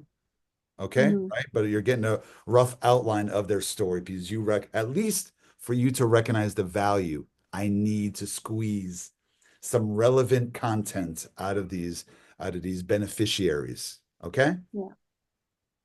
Thank you for that question. I'll look forward to working with you on this, Preet. Okay? I see potential in you, right?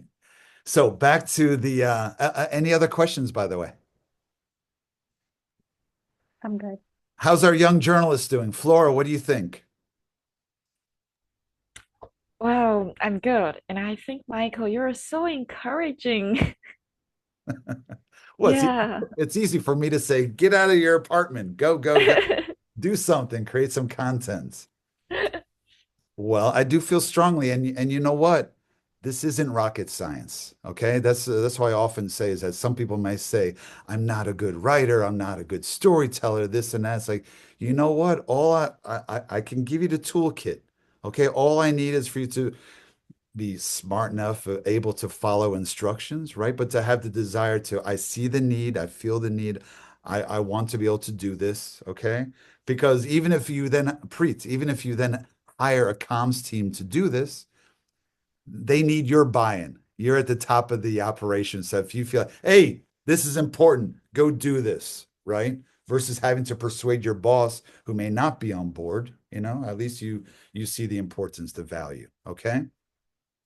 So back to the PowerPoint, all right? Because now we're gearing up. Okay, I showed you these slides. Okay, let's see, Tech Her Africa. Now back to you guys. Here, I want to share. So now I've identified 6 different forms of content. Okay? That 6 forms of strategic content. The first I call essential proof, again, which will document that you are who you say you are, doing what you say you're doing. Okay. That's for your website, like latest news, okay, about Tulua, right? And that's for your website, but especially for your social media channels. Like, we just signed on a new partner. We just expanded here. We just introduced a new line. Okay. That is essential proof that's both written and photographic. You should have some visual content, right? To catch the eye of the audience. And then for your website, social media channels, that's foundational proof, right? Then I've talked quite a bit about origin story, not just any backstory, but your relevant backstory, okay? Which details are necessary for your audience to know, okay?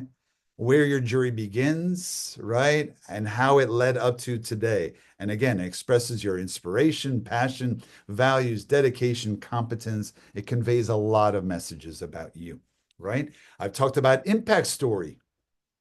When you're talking about beneficiaries, the impact story, okay? Now, this is an important one, the partner story. This is one I just added to, which is the partner story.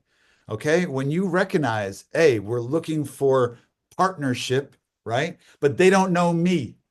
I mean, if you have a reputation already, hey, they know me. I've got leverage here. Okay. But if you're an unknown entity, Preet, right? Or working with Siamanda, I know sometimes she has to introduce herself, right?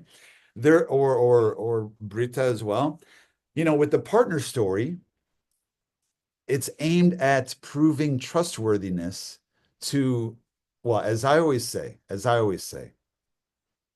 that whenever we meet someone for the first time or an organization, even out on the street yesterday here, I saw a young woman with a clipboard approaching people. Excuse me, sir, are you interested in? And you're like, oh, whoa, whoa, whoa. How are you trying to screw me over somehow? Okay. They could be, right? So there's a natural wall of suspicion, okay, or at least skepticism. And then our goal with our strategic communications is how to lower that wall of skepticism, how to build a bridge of trust step by step, okay? And then how to reduce the risk on their side because, hey, I've got something of value, my partnership, my investment, my donation, whatever it is. So how can you strategically, how can we convey to them so it's not such a risk, you can believe me, you can trust me? So then I realized that some organizations may need a few brand stories. You have your logos on your website. Here are our partners. Well, guess what? Siamanda, having built up Beberavi, okay, there's value to showing how she knocked on someone's door who did not know her and how step by step she was able to earn trust. And that would include interviewing the partner. So please describe the before and after when you first met Siamanda and Beveravi, what did you think? Right? And then step by step, what steps did she take and did her organization take to make you trust more, to lower that wall of skepticism and to build that bridge? Okay. And so it could be a story of the partnership, how to partner. So that's also evidence driven, but it's also humanized. Okay. And guess what the core message is? The core message by showing a partner story is then you show it to other potential partners. Okay. And if you say, here, learn about our partners, something innocent sounding, right? Our partners and the partner stories, then the subtle message will be these people trust us, so you can trust us too. Okay. And then subtly, the investors, donors, partners will say, that seems like a credible, believable story. Okay. I believe and trust that person. So that's giving me more reason to trust and believe in Siamanda, for example. Okay. So that's, again, this is big picture. Like if you have a 1 year strategic communication, comms strategy, Preet, if you and your team were like, you know what? Let's think big picture for the year 2025. Let's create a strategic communications content calendar. Okay. That step by step, I want a solid foundation of evidence driven content, right? Our story. Okay. Now we have some impact. Let's start to highlight the women out there in the field in India. Let's talk about a bit about our partners, how and why they trust us. Okay. Step by step, you're building that strong foundation of evidence driven content. Okay. See what I mean? Any questions about that? Okay, we'll continue. 2 more pieces of content. Okay. The fifth one I call how the sausage is made. There's value to sometimes lifting up the curtain. For example, again, Siamanda has a global supply chain. Okay. And she's talking about sustainability throughout. Okay. And monitoring a certain quality, certain standard. All right. So there's value to her even telling the story of how exactly her product that you see now in a store or on the website, how exactly it was created. Okay. Like the combination of we train these women, right? We have partners in Italy. We get the fabric. This is how we found the fabric and the materials and these credentials, these certificates, okay, to prove the quality and standards are adhered to. So you're lifting up the curtain and you're saying, we'll show you. We're not just going to tell you it's sustainable. We're going to lead you through step by step how exactly we do it. Okay. So I think there's also value to that sort of thing. Okay. And again, relaying it back to me in this workshop, there will be value to I could just show the stories that you guys wrote and say, hey, we had a workshop, here are the stories they produced. There will be value to me even showing step by step how we created these stories together, created this content together. All right, showing how the sausage is made. And then the sixth category is the thought leadership. Okay. This is a little higher level. All right. This is if part of your strategic objective is I want to be a leader in the field. I want to showcase my expertise, my knowledge, my insights, my analysis. Okay. Then also this idea of how to produce thought leadership to prove not just that I am who I say I am and doing what I say I'm doing, but also how good I am and how wise I am, how others turn to me for my wisdom, my lessons learned, my best practices, and that sort of thing. Okay.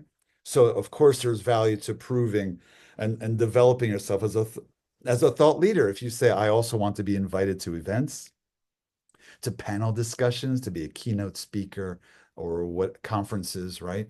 That sort of thing. I want people turning to me for my insights. Any questions about that?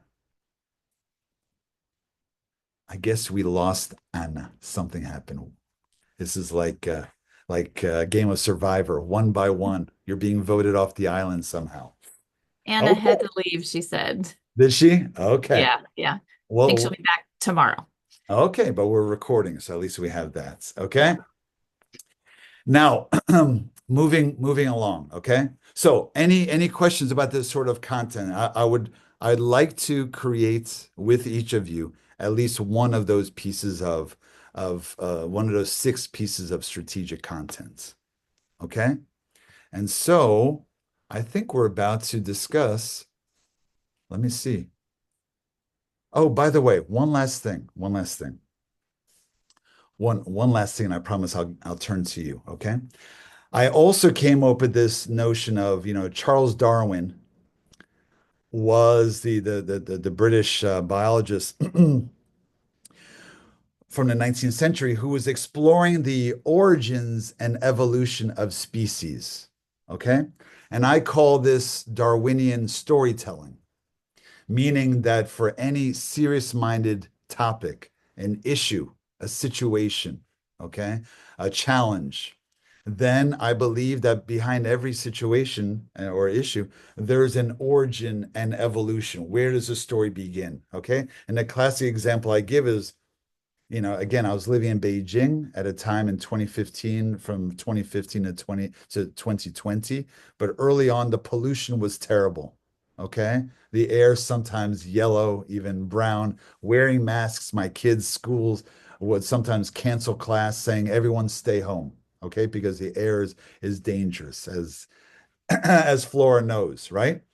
And then I realized, of course, simply put, it didn't happen from one day to the next. Okay, there's an origin as to how and why the air became the way it was, and it was a result of China's rapid development, industrialization from a largely agrarian society to now the world's second largest economy. Okay, and one of the negative repercussions was what it did to the air quality with all these factories and all that. Okay, so I call this Darwinian storytelling, and I encourage each of us to become Darwinian storytellers. Okay, and this is what I mean. Again, this is one of my very own products, part of my intellectual property, is I came up with this notion of how to tell stories. All right. So in this situation, each story has an origin evolution. Okay. And so it's for us to figure out, for example, let's say with Siamanda, she's one of the few left here. Let's say, okay, it could start with, this is about the story. This could be the story of how Kenyan women, some segment of Kenyan women, became marginalized. Okay, let's say. All right. So, and it could be how HIV drove the marginalization of some women. Okay, right? So the idea is, where does my story begin and why exactly does it start there? The origins, as you see, it's a timeline. This is a timeline, okay? But recognizing that no timeline is a straight line, there are peaks and valleys, okay? Right? It's fluid. There's a narrative, an arch, okay? A narrative arc. And so the origins, where does this story or situation begin or start? And why exactly does it start there? Okay, so we have a starting point. Then you go to the top here and you see this is what I call the deep past. Okay, we're describing the origins, but then there's movement in the story. Okay, and now we're looking at the key landmarks, the key milestones, the more recent past. And if you look here, then that is the evolution. So, how does this story or situation or issue change or evolve over time? Okay. Why exactly does it change or evolve the way it does? Right. Now, by the way, you can also apply this to your operation, Preet, your operation, Siamanda. You can describe the origin and evolution of your company, of your organization, why it begins there. Something was going on. Preet, you said you launched yours earlier this year, or when? Yeah, just Just mid-January. Okay, so less than 2 months ago, a month and a half ago, right? Well, there's an Yeah. entire origin and evolution, and it's not, I was born in a small town in blank blank on a rainy night. No, that's not the origin. It's that 3 years ago or 7 years ago, I had a revelation. I was doing XYZ and I was struck by an idea to do this. Okay, Yeah. comma, because. Okay, so you describe that moment of inspiration and you're explaining why that was such a key moment in your life. And then what happened? Then what happened? Then what happened? Okay, so then you describe the more recent past, how it evolves and why it evolves the way it evolves. Then we get back up to the present, okay? Because there are two ways to tell a story. You could say pollution in Beijing is terrible. And a more simple reader will, yeah, pollution in Beijing is terrible. By the way, it's not as bad today, but someone just, that's a simple story. But a deeper thinker would be like, how did we get into this situation? So now if you've identified the relevant details of the backstory, now by the time we get up to the present, as you see, I wrote, now our reader, our audience should have a clear idea of how and why we are where we are. Now we would have a clear idea as to what exactly Siamanda is doing, why arming them with these skills, providing them with these skills has made such a difference in their lives. Okay, right? Or same thing with Preet. Okay, so then, and now we look to the future, into our crystal ball. Okay, we can describe, if our audience has stuck with us up to this point, where does this story or situation go from here, and why does it go in that direction? Okay, this is a storytelling arc. And by the way, now the next screen is, hold on, is I apply this to individuals. Okay, so Preet, if you were to tell, you know what, I want to describe my story of inspiration. Brita, your story of inspiration, how and why you founded the academy. Siamanda, your story, okay, which is why exact that moment, for example, when Siamanda returned to Kenya from America with your daughter, right? That, and you saw the reality, you saw how you felt fortunate that you'd had opportunities that many women back home hadn't, and you decided to do something about it. Okay. So that's the relevant backstory. And then you're saying, and you're identifying key moments, not the whole story, but relevant details from that journey. Okay.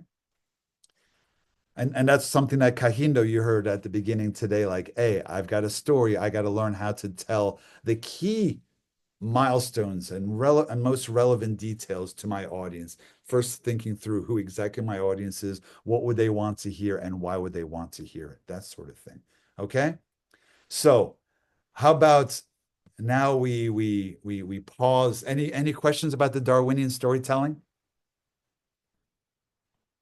Okay, I want you all to become Darwinian storytellers because context matters for smarter audiences. They want to know how and why. It's the same reason why we tell our kids, why do I have to study these history books? Okay, because how else can we understand more clearly where we are today if we don't study history as to how and why we got to where we are today? And then we can better anticipate the future if we understand where we are today and how we arrived here. So it's the same argument for why include a few paragraphs of this relevant context into any story that we produce, okay, about our impact and all that. Any questions? I'm starting to lose my voice. Okay, you guys are making me work hard today. All right, so now let's roll up our sleeves, shall we, and talk about the kind of content that would be most beneficial. Preet, if I may, back to you. Okay. You have precious little time with MJ. All right. So what's the one piece of content I can help you produce that would be most impactful for you, beneficial for you? I think I had brainstormed a few ideas. I think right now, for how my content, like on social media and stuff, in the direction that it's going, I'm focusing on how sustainable the products are. So I wanted to do, I guess, like an infographic type content that can be on the website if I create that Our Impact page, that can kind of translate the impact of other materials that are being used in the industry versus the materials that we use.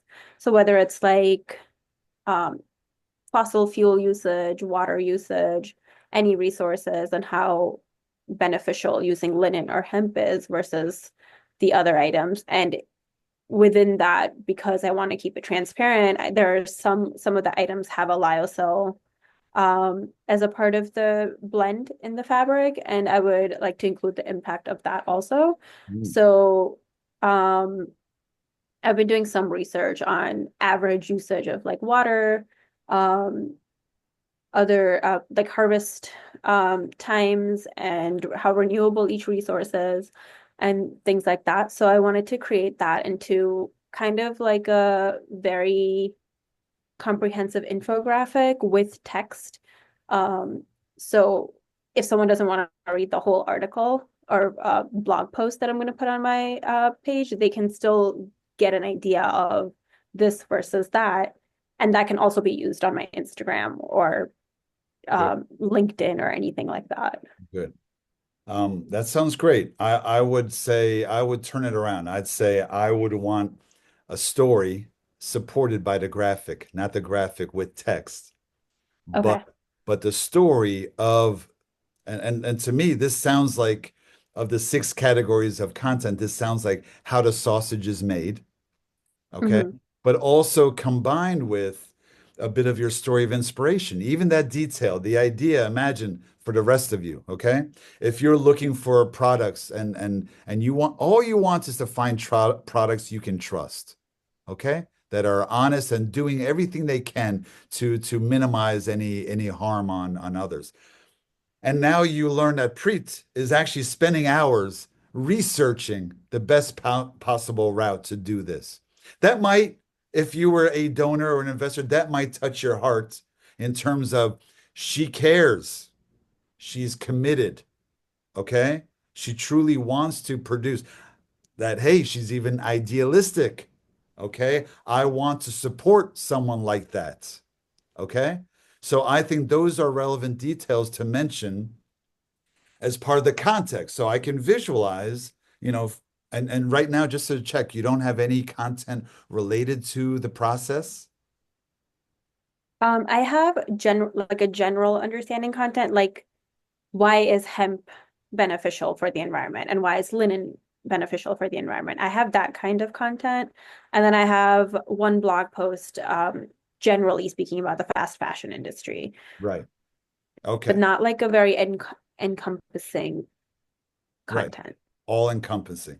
Good. Yeah. Great. I'm happy to hear it. Let's work on that. Okay. Because Kahindo, and here's how we could do it. When I met Kahindo a few weeks ago, and again, it was her fashion show, and then I heard about the social impact and all that. I said, you know what, next time, when talking about the women you're positively impacting on the ground, you could ask one of the models with wearing one of your dresses, one of your designs, okay? That, for example, I want to tell the story behind this product. Okay, we see her, it looks beautiful superficially and all that, but I want to share the backstory. On the one hand, it could be how exactly this dress was made, but especially by whom, okay, and why it matters, right? So I like the idea of you taking in a subtle way, you could say, I want to promote my products too. I'd like to make a little money, okay? So once you take your signature product, let's say, okay, and you say, I want to tell the story of how this sausage was made, okay, right? So it combines, then it can start and visualize even the potential flow of this content, okay? Where it could open with, something like, I mean, I'm just thinking off the top of my head, right? But all we want here at Talua, right, is to produce products that are X, Y, and Z. Okay. For example, right? And you could say, comma, because. So you also explain why you want to do those things. Okay. Right. Or then see the beauty of this is then what you could say is, as our founder believes or as our founder has shared, and then there's a hyperlink to our story, as our founder As part of our founder's inspiration, hyperlink, comma, all we aim to do is to produce products that are XYZ, right? So then you see you have the cross-referencing of evidence and of content. So then if they want to click the founder's inspiration, they click to the our story, they learn about your story, right? But you see what I mean? So now we have the first paragraph. So all we aim to do is XYZ. And now you're saying, like a lawyer argument, Exhibit A, okay? This shirt, okay, with this material. And then you could describe some of the process.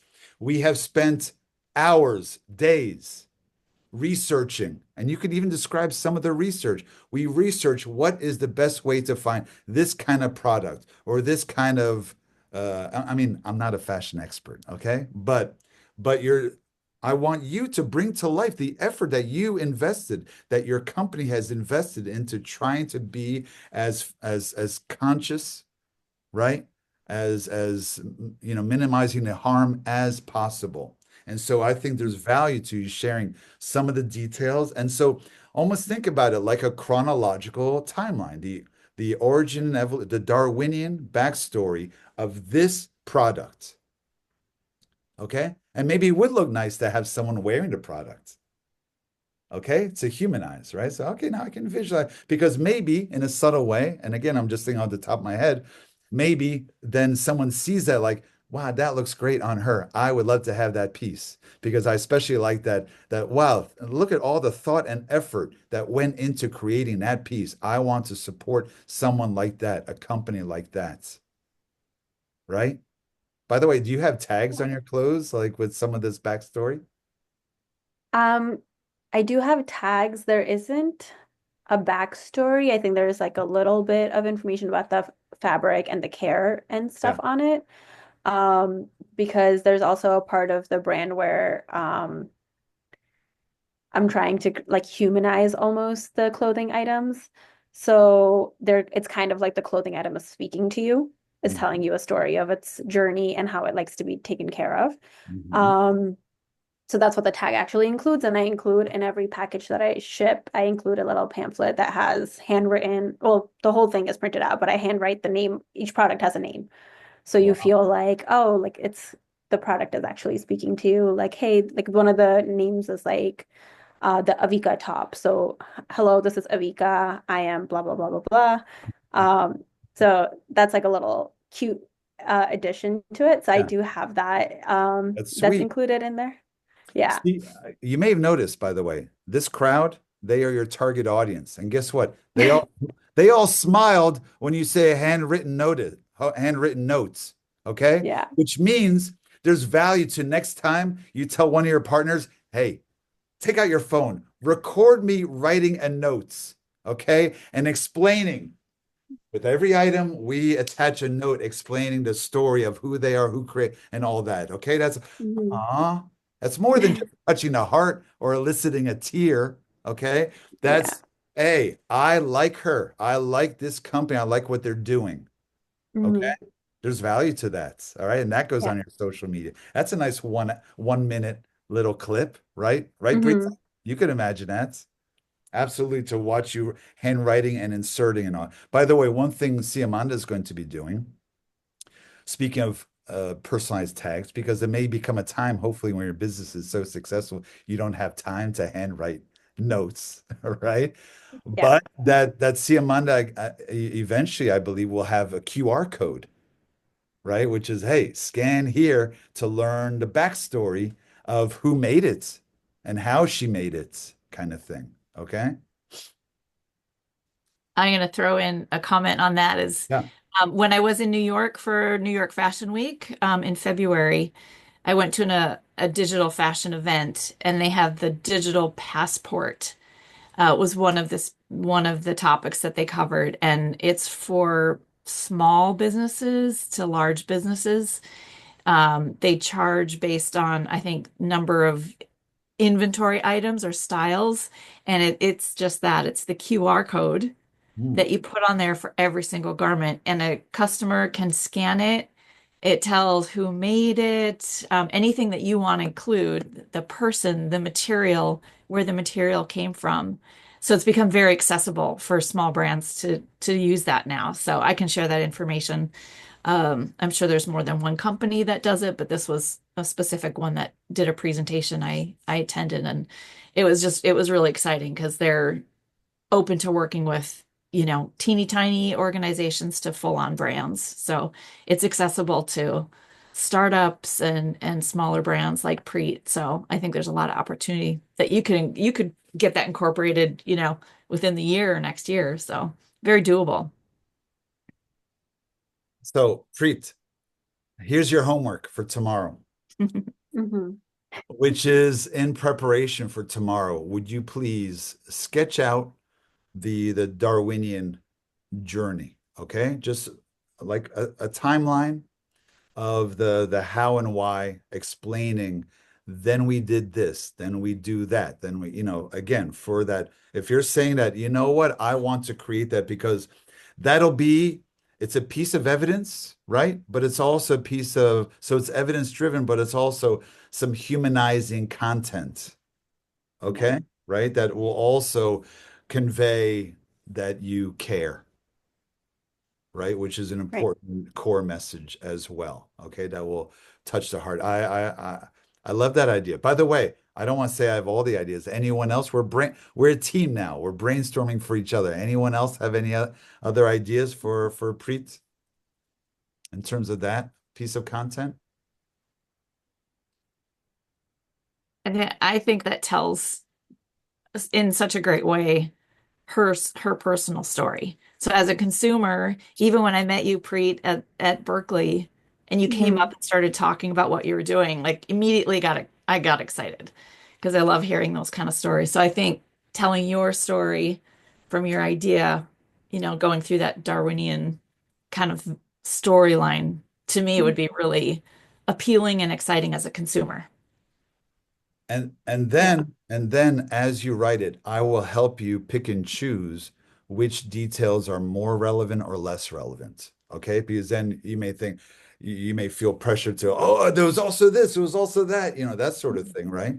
Yeah. But as you're writing, really the key moments, the essential moments in that journey, right? But then also where you're explaining the significance. So it's not just like a court stenographer, then we did this, then we did that, but then we did this, comma, which was important because, then we did that, comma, which was important because, so again, for a smart, curious reader who wants to learn the backstory, there's that core piece of content that ultimately would be persuasive.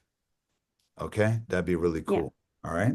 Michael, can I make a suggestion? Yes, please. I know we'll all get copies of, of the slides. Whoever attends this will get a copy of your deck. Could Please. you pull up that Darwinian slide? Yeah. And if it's helpful, like I I took a screenshot of that just for reference for tomorrow. So I don't Yes. know if you all want to take a screenshot if that's helpful Yeah. for you to Please. use that as a guide. Please. Yeah, Uh, definitely. yeah, and then the other slide I think is so um, helpful too is the six forms of strategic content. I don't know if we need that for Yeah. our Yeah. Yeah. homework for Please. tomorrow, but when I look at that, it helps me focus on what story I do want to at least Yeah. start with. Right. So So yeah, knowing here's if it's this. your impact or partner story or Right. So here's the for issue because this is more for Preet, right? But for this one, this next slide, oh shit. The individual individual. story, okay, that's also important, right? For the origin story. So the first one, the story is the story of the product, right? How the products are created. Okay. And by the way, Preet, the beautiful thing of what I mean is that then that one piece of content you create can also then open a window. Okay, while you're talking about this one item, then you'll say, and then you could have a line. And it's not just this item. Each of our items, whether it's our children's clothing, whether it's our women's wear, whether it's boom, our handbags, whatever it is made with the same thought behind it. So then you open it from a simple feature. You see what I mean? Then you Mhm. broaden it to no, this now opens a window onto all our products so that Right. one piece can do that. Okay? here's the 6 forms of strategic content. Like I said before, I had 4. I was like, oh, wait a minute. And so now let's see if I expand it to 7 or 8. I don't know if you guys think of other pieces of content. Okay. So I do have a question about this. Yeah. Go ahead, please. I'm thinking about applying it to obviously my own work inside fashion design. Yeah. So all of these to me are great. Yeah. And I want to do every single one of them Yeah. in some manner, to have it Yeah. on my website. Yeah. So how, let's see, what's my question? I guess how is a business owner Yeah. decide, and I know it goes back to your target consumer, Yeah. but for me, when I look at this, I want to do all of them. So how do I figure out like what will be the best place to start, I guess is the Yeah. question. Or Yeah. if I take it deeper and focus on the Conscious Fashion Design Academy, Yeah. that's helpful because then I could narrow down Yeah. what I really want to get across. And from looking at this, I would say probably the impact Yeah. story, like Yeah. what a person is like before they take a class and what's after. Yeah. So I'm not really sure what my question is, but there's a lot to work with here. And Yeah. how do you kind of pick, I guess, Yeah. or I think your real prioritize? I think your real question is, Michael, how much would it cost to have you create all this content Yeah. for me? Exactly. Like I feel like I need every one of these. I have an origin story, Yeah. partner stories such as like working with you on collabs and see Yeah. Amanda working with her on collabs. On LinkedIn, I Yeah. would consider myself leaning towards the thought leadership. Yeah. So I'm kind of all over the place. Yeah. So how would you, I guess, what's the best way to kind of prioritize or manage all those different opportunities of Uh, different yeah. stories? I mean, it's a great question, and I think I would say there's no hard and fast rule. It depends on where you are right now and what your most pressing needs are. If you were to say, "Hey, Michael, next week I have a meeting with a potential investor," say, "Okay, Yeah. so what do I need right now that could be persuasive? What sort of content, right?" But I would say, I do look at it as like building a home, that you need a strong foundation, Foundation. Yep. right? And so to pour the concrete, have a sturdy foundation, and then you have the doors and the windows and all that, right? So it depends really where you are right now, Mhm. Mhm. so then I would look at, do you have, first of all, some essential proof to prove you are who you say you are? Again, this is just client by client, right?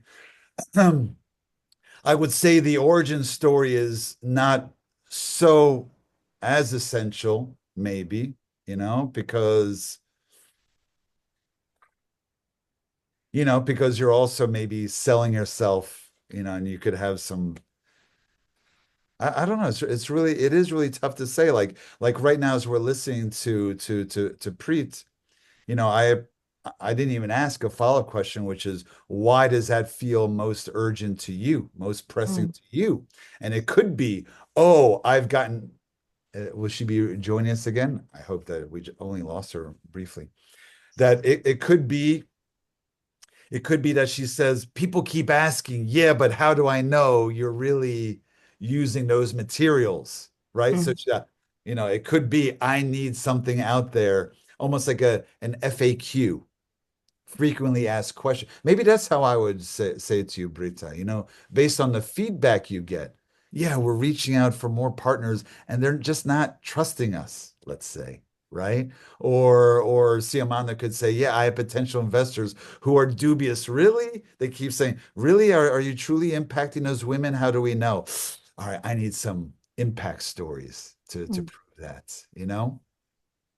And so I don't know if that helps or Yeah. not. Yeah, no, it's helpful. And I think, like you said, it's where you are in your journey.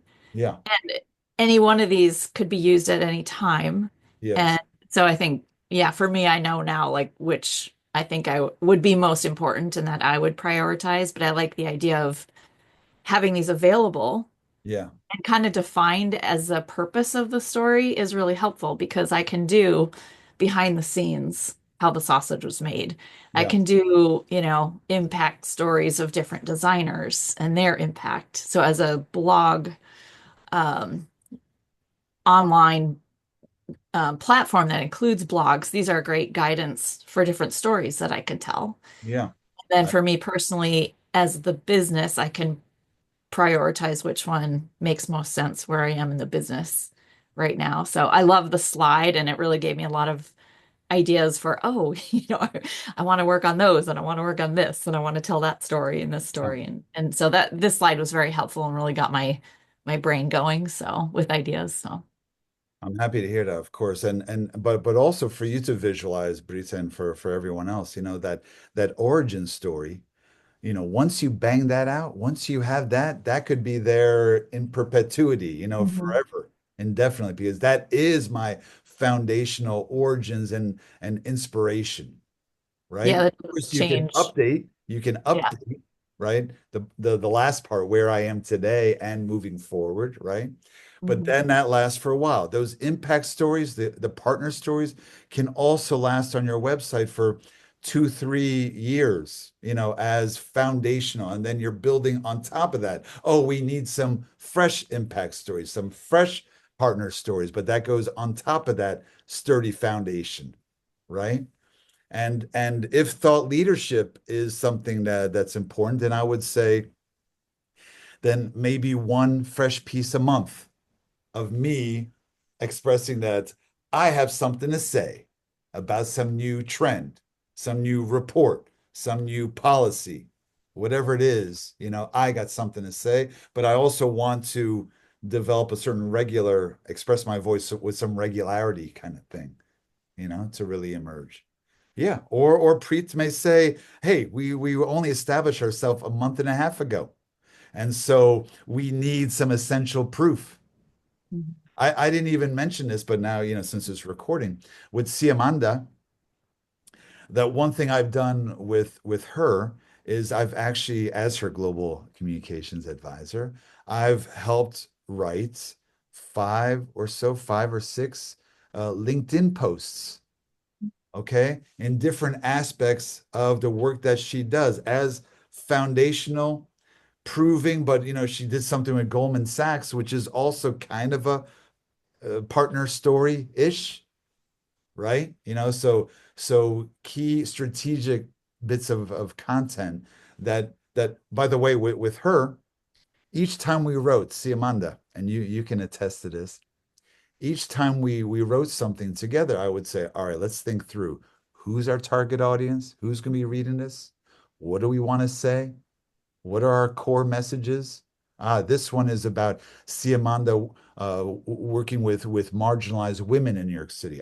This is about Siamanda teaching at Parsons. So it's about her desire to work with youth and education, right? You see what I mean? So we were thinking through who's a target audience and what and with Goldman Sachs, oh, that's a big brand name. And so we want to show that a big brand name like Goldman Sachs has learned to trust Siamanda and entrust her with their reputation, that sort of thing, right? So, by the way, Preet, well, one thing we forgot to Yeah. ask, just one thing to clarify. Why do you feel the need for that sort of content? Um, the impact one, The how the sausage is made. how the sausage is made. Um, I think so I think I initially want to highlight like what makes the brand a sustainable brand. Um, and since so to and like I think hemp is not a very popularly known fabric.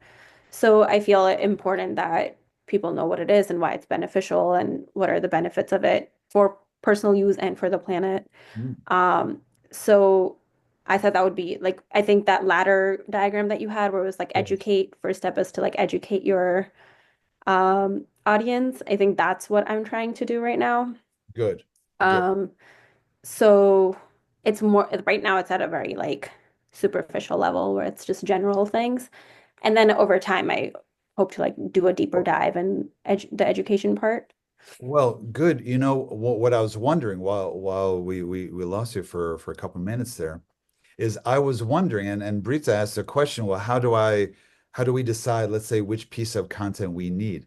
I think one way to gauge would be, let's say, if you, Preet, having launched this brand, right, and you're telling people, you're spreading the word, whether face to face or among groups or whatever. And if you're getting feedback of skepticism, like, really? Why hemp? Really? Is it truly sustainable? That sort of thing. So I was wondering if you're hearing from the markets as part of your own market research, people are questioning that. So I need some foundational content and evidence to explain why hemp, and here's how we're ensuring that it is as sustainable as possible. You see what I mean? Like almost like in Yeah. the future, then from that, it could be part of your FAQs, the Mhm. frequently asked questions. Why hemp? Why this? Why that?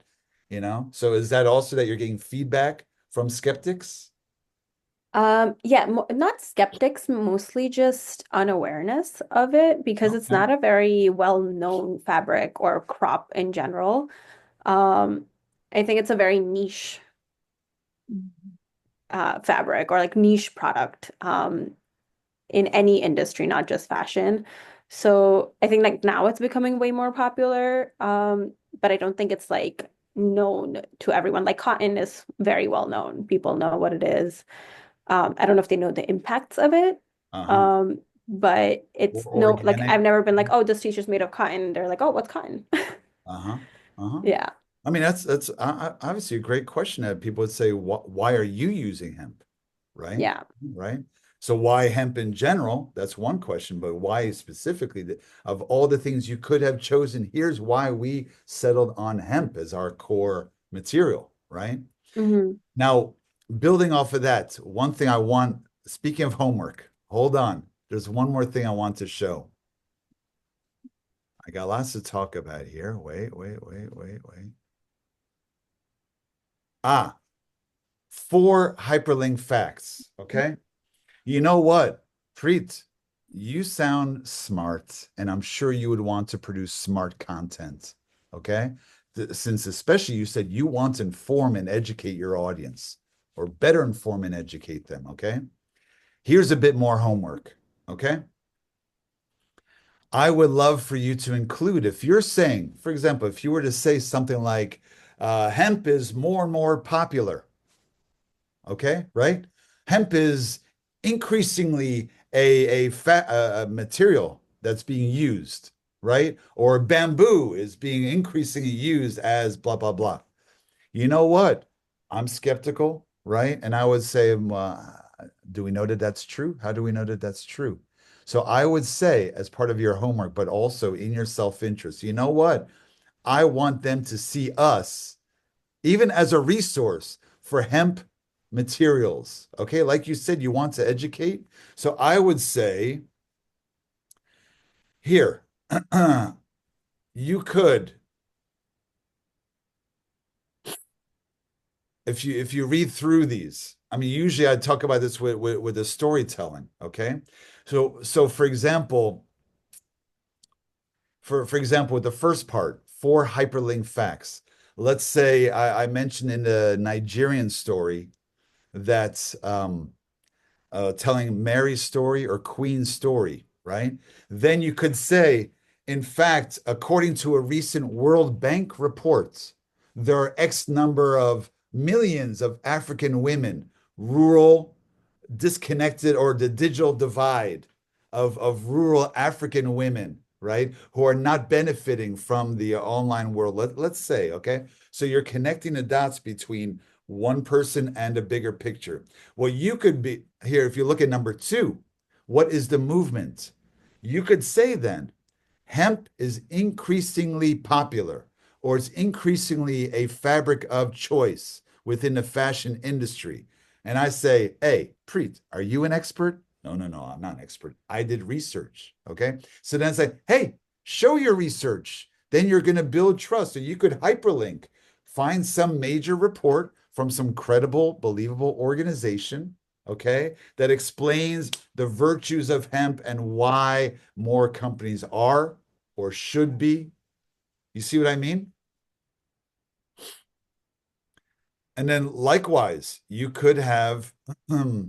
um, you could have even history of hemp usage, a hyperlink to a story from a credible source about the history of hemp usage in clothing. Who founded it? Which culture around the world founded it? For what sort of materials? How did it grow? So you could hyperlink to a historical piece on the origins and evolution of hemp usage in clothing. What do you think? Yeah, that makes sense. I do have one blog post that I've created on hemp, um, but I'm thinking maybe I can modify that one to kind of incorporate where the research was done and why there's evidence for it. Because right now it's kind of just like it reads like not a story necessarily, but just like an informational story. Yeah, Um, so I would love to modify that good. I mean, I'll work with into you on with this. during our one-on-one coaching and polishing. By the way, just yesterday, Flora saw the piece I posted on LinkedIn. A piece I gave a training on Monday night to a group of Chinese entrepreneurs, Chinese innovators, right? And I said in the post, why does this group of 20 young Chinese innovators matter? Because China, I said, is not only at the forefront of innovation around the world. And guess what? I'm not an expert on this. Okay. So what did I do? I cited the world, I forget off the top of my head, the World Intellectual Property Organization. It's a UN agency that actually is the clearinghouse for patents. Like you have to register your patent with this international agency. And I went to their website and I quickly pulled out, according to their latest numbers from 2023, China produced 3 times as many as the second place United States in terms of patents in 2023. So then I mentioned that, and there's the hyperlink. So because I also want to build trust as a thought leader, I would want you, Preet, you could be on the path toward becoming a thought leader in terms of hemp and the usage of hemp. Okay. So that you would want people to say, you know what? I like that Preet. She doesn't bullshit. Whatever she says, she backs it up with some hyperlink to some primary source to prove it. You see what I mean? Yeah, Pardon, that makes a lot of sense. Yeah. pardon my French. I shouldn't be dropping BS bombs, especially since we're being recorded. All right. So anyway, all right. So now we've brainstormed at least with Preet. Let me turn to and Flora's soaking all this in. See, I'll interrupt you for a okay. second. Preet says she needs to get going, so Ah, thank you for okay. Yeah. joining us, and I guess Thank you. we'll see you tomorrow. Yeah, Okay. definitely. Looking Thank forward you. to it. Good, great. And Thank you guys. you know your homework. She's Yes. got her homework. All right. See you All right. tomorrow. Bye-bye. Bye. Bye. And I know that we're running past the 2 o'clock. We said 2 to 3 o'clock. Yeah, I gotta run to my daughter broke her arm, so I gotta go get her meds right now. Oh, So, how did you break her arm? No, I'm joking. not No, me, no, no, my daughter. I'm joking. I'm Oh, joking. Sorry. So, oh. so just to clarify, Siamanda, would you want to write up your origin story, your story of inspiration and all that? I'm going between the origin and the impact, which is more important for me right now because I do need to, with my new brand, with the Siamanda brand right now, I do need to present something. I don't know what's more important to present to an investor right now or a partner, whether it's the origin story, which I can tell very well, or is the impact story. I'm wondering whether my most important thing right now is the impact story. Well, that's a good point. That's a good point. You know what? You know what? I think knowing you as I do, I think it's important for you to feel confident and to know your origin story Because Mm, especially you said you're speaking with potential investors, right? And with your public speaking, and then this origin story goes on your website, but then it also becomes part of your presentations, even your elevator pitch. I need, in a very succinct, effective, impactful way, introduce myself, what I do, why it matters, even what inspired me to do what I do, to really identify the core things, because then that becomes part of your, even today, introducing yourself. Hi, everyone. And so the more you rehearse it, the more it becomes second nature, that's to true. really highlight some key points, right? But of course, I recognize the need to tell Cecilia's story in an effective way, or at least briefly. For example, Cecilia, she's up on screen. Let me tell you how we were able to positively impact her life. This is what her life was like before, right? Yeah. Even three, four sentences. Then we trained her, and mhm, step by step, now she's been able to do XYZ for her own children, for her own community. Yeah. Yeah, I mean, ideally, I do like the house, the foundation, like the house building from Yeah, the first to the bottom, to the last, like starting with the origin story all the way to the. I feel like it flows really well, and yeah. if I get the first part, then the second part, I mean, that I think would be a good way to go with it. So I think yes, I will. I will concentrate on the origin story. Yeah, because the way I just framed it, then the impact story flows from the origin story, right? Yeah. Which is my origin, my inspiration was wanting to make a difference in the lives of my fellow Kenyan women, realizing how fortunate I was. So I want to help them. And so let me tell you the story of at least one of these women whom I've been able to help, Cecilia. Mhm. So it Mhm. flows from that origin story, right? Fantastic. Yeah. And Brita, I think you'd be able to do something similar, that you describe you said you have your origin story. Yes? mhm. Well, I have it for inside fashion design, Uh-huh. which is fairly broad, but I want to really focus on the courses and the education Yeah. side of it, like the design academy. Yeah. So I can kind of start over focusing specifically on that. Good, because the way I frame you is I'm framing you as being just like Siamanda's on the front lines of social enterprise in Africa. I see you as being on the front lines of conscious fashion education. Right? So then Yeah. say, hey, I need some evidence to prove that, to back that up. Right. So then you have the events, the courses, and so that the impact stories grow from that as well. Right. Yeah. Where I struggle at this point for Yes. that part of the business is it's fairly young still, so I don't have, I mean, I could get testimonials, but like you said, that's not really proving anything. So I don't feel like I have the data to really prove 100% like the difference it's making besides getting some people that have taken a course. And so it's fairly young and I don't have Yeah. much data to work with. So that's where I'm not sure like how I'm gonna pull that together. Well, I think, I would want you to tell a genuine story, which is the reality is we recently launched, we have these courses, right? And now you could say, and now we're tracking their progress, and we will soon, 1 year later, we will want to revisit each of our trainees, to learn how specifically, well, we were able to have some positive impact on Yeah. their growth, that sort of thing, right?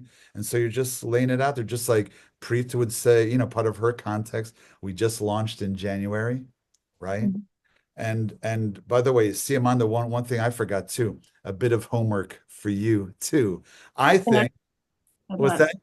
so sorry, I have to go after that, Ah, please. okay, Yeah. okay, okay. Sorry, I was just going to say a couple facts framing how broad the challenge is for Kenyan women, even for African women, even to say, the challenge of development, let's say that, and again, it could be a World Bank report or something like that shows the scope of the challenge that you're tackling. You're trying to make a dent, and so you Mhm. frame it big picture.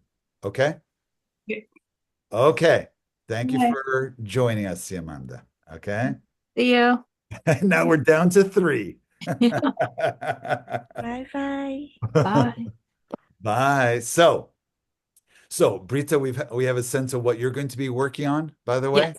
Yep. Your origin story, good. My origin story. For the academy. Yep. I'm going to focus specifically on that because IFD's been around for many years, and the Conscious Fashion Design Academy, as you've mentioned, is a business that can monetize. And so I want to be able to tell the story and then eventually prove the impact for building it as a business. Yeah. And yeah, it's going to become a business that I want to focus on and grow. So Good. And try to recall the moment that the little light bulb went off overhead, which is aha. I describe it even as the aha moment. yep, Like, yep, aha, maybe I should do this and that. And then you shared that moment with someone, right? Someone who was supportive, who said, that's a great idea. yep. And maybe you join, all right, let's do this. Let's do, and then what happened? Then what happened? Then what happened? And so then that journey. Yeah, that'd be awesome, right? So for the homework in pulling all this together, is it kind of bullet points of like this was the aha moment, this was kind of a sequence of events? Is that enough for step two for tomorrow? Yeah, I think so. I think so, because then you're helping provide me with a skeleton at least. And Yeah. then Yeah. we'll talk about how to organize it. But a bit of homework for you too, okay? I think for you to lay out and similarly, you could have a link to a historical piece on the history of conscious fashion that even uh, when the term was born, the term was born amid some movements. Maybe it grew out of something, right? Like when did it even enter the consciousness, the lexicon of it grew out of an environmental movement, right? Or, fashion growing out of, hey, I'm just imagining, Yeah. that the environmental movement, who are the main offenders, who are the main harmers, exploiters, and damagers, right? And so I'm just making up words now, Yep. right? But Yeah. somehow you have a historical piece, a Mhm. link to some credible source. But I also love the idea of you being able to say with a hyperlink that conscious fashion is increasingly important or has increasingly been embraced by those in the industry. Mhm. That's worth a hyperlink to some primary source, but also from the consumer perspective, increasingly more and more consumers are identifying that as a priority in their shopping habits, let's say. It's not just cheapness, right? Certainly there's research that exists. So I Yeah. would love to see even just, one hyperlink here, one hyperlink there as, wow, she's not bluffing her way through. She Mhm. has done her homework, done her research, which is a positive message of your own seriousness. That's why I love the idea of evidence driven to prove our own seriousness. Yeah, can Like next definitely time find one. yeah, I'm sorry to interrupt. I mean, next time I myself could say, when I said storytelling is increasingly the term, more and more companies and organizations, I should do my own research hey, has someone studied the increasing usage of the term, of the concept storytelling, right? In communication. Okay, finally, Flora. Yeah. What about you? Now that you've been so inspired, what would you like to? Yeah. Well, I want to say I find the conscious fashion education that Breda is doing is so interesting. Yeah, because I was a journalist in Beijing and I wrote articles about education sectors, education industry in China. So yeah, I'm so interested in what Breda is doing right now. Wait a minute, wait a minute. So regarding China, which let's not forget is the world's second largest, the world's largest exporter, right? The world's Yeah. largest consumer market. What's your value added here, Flora? What could you write about that would add value to the conversation? Go ahead. Sorry, I'm opening the shades again. What do you think? What would you like to write about?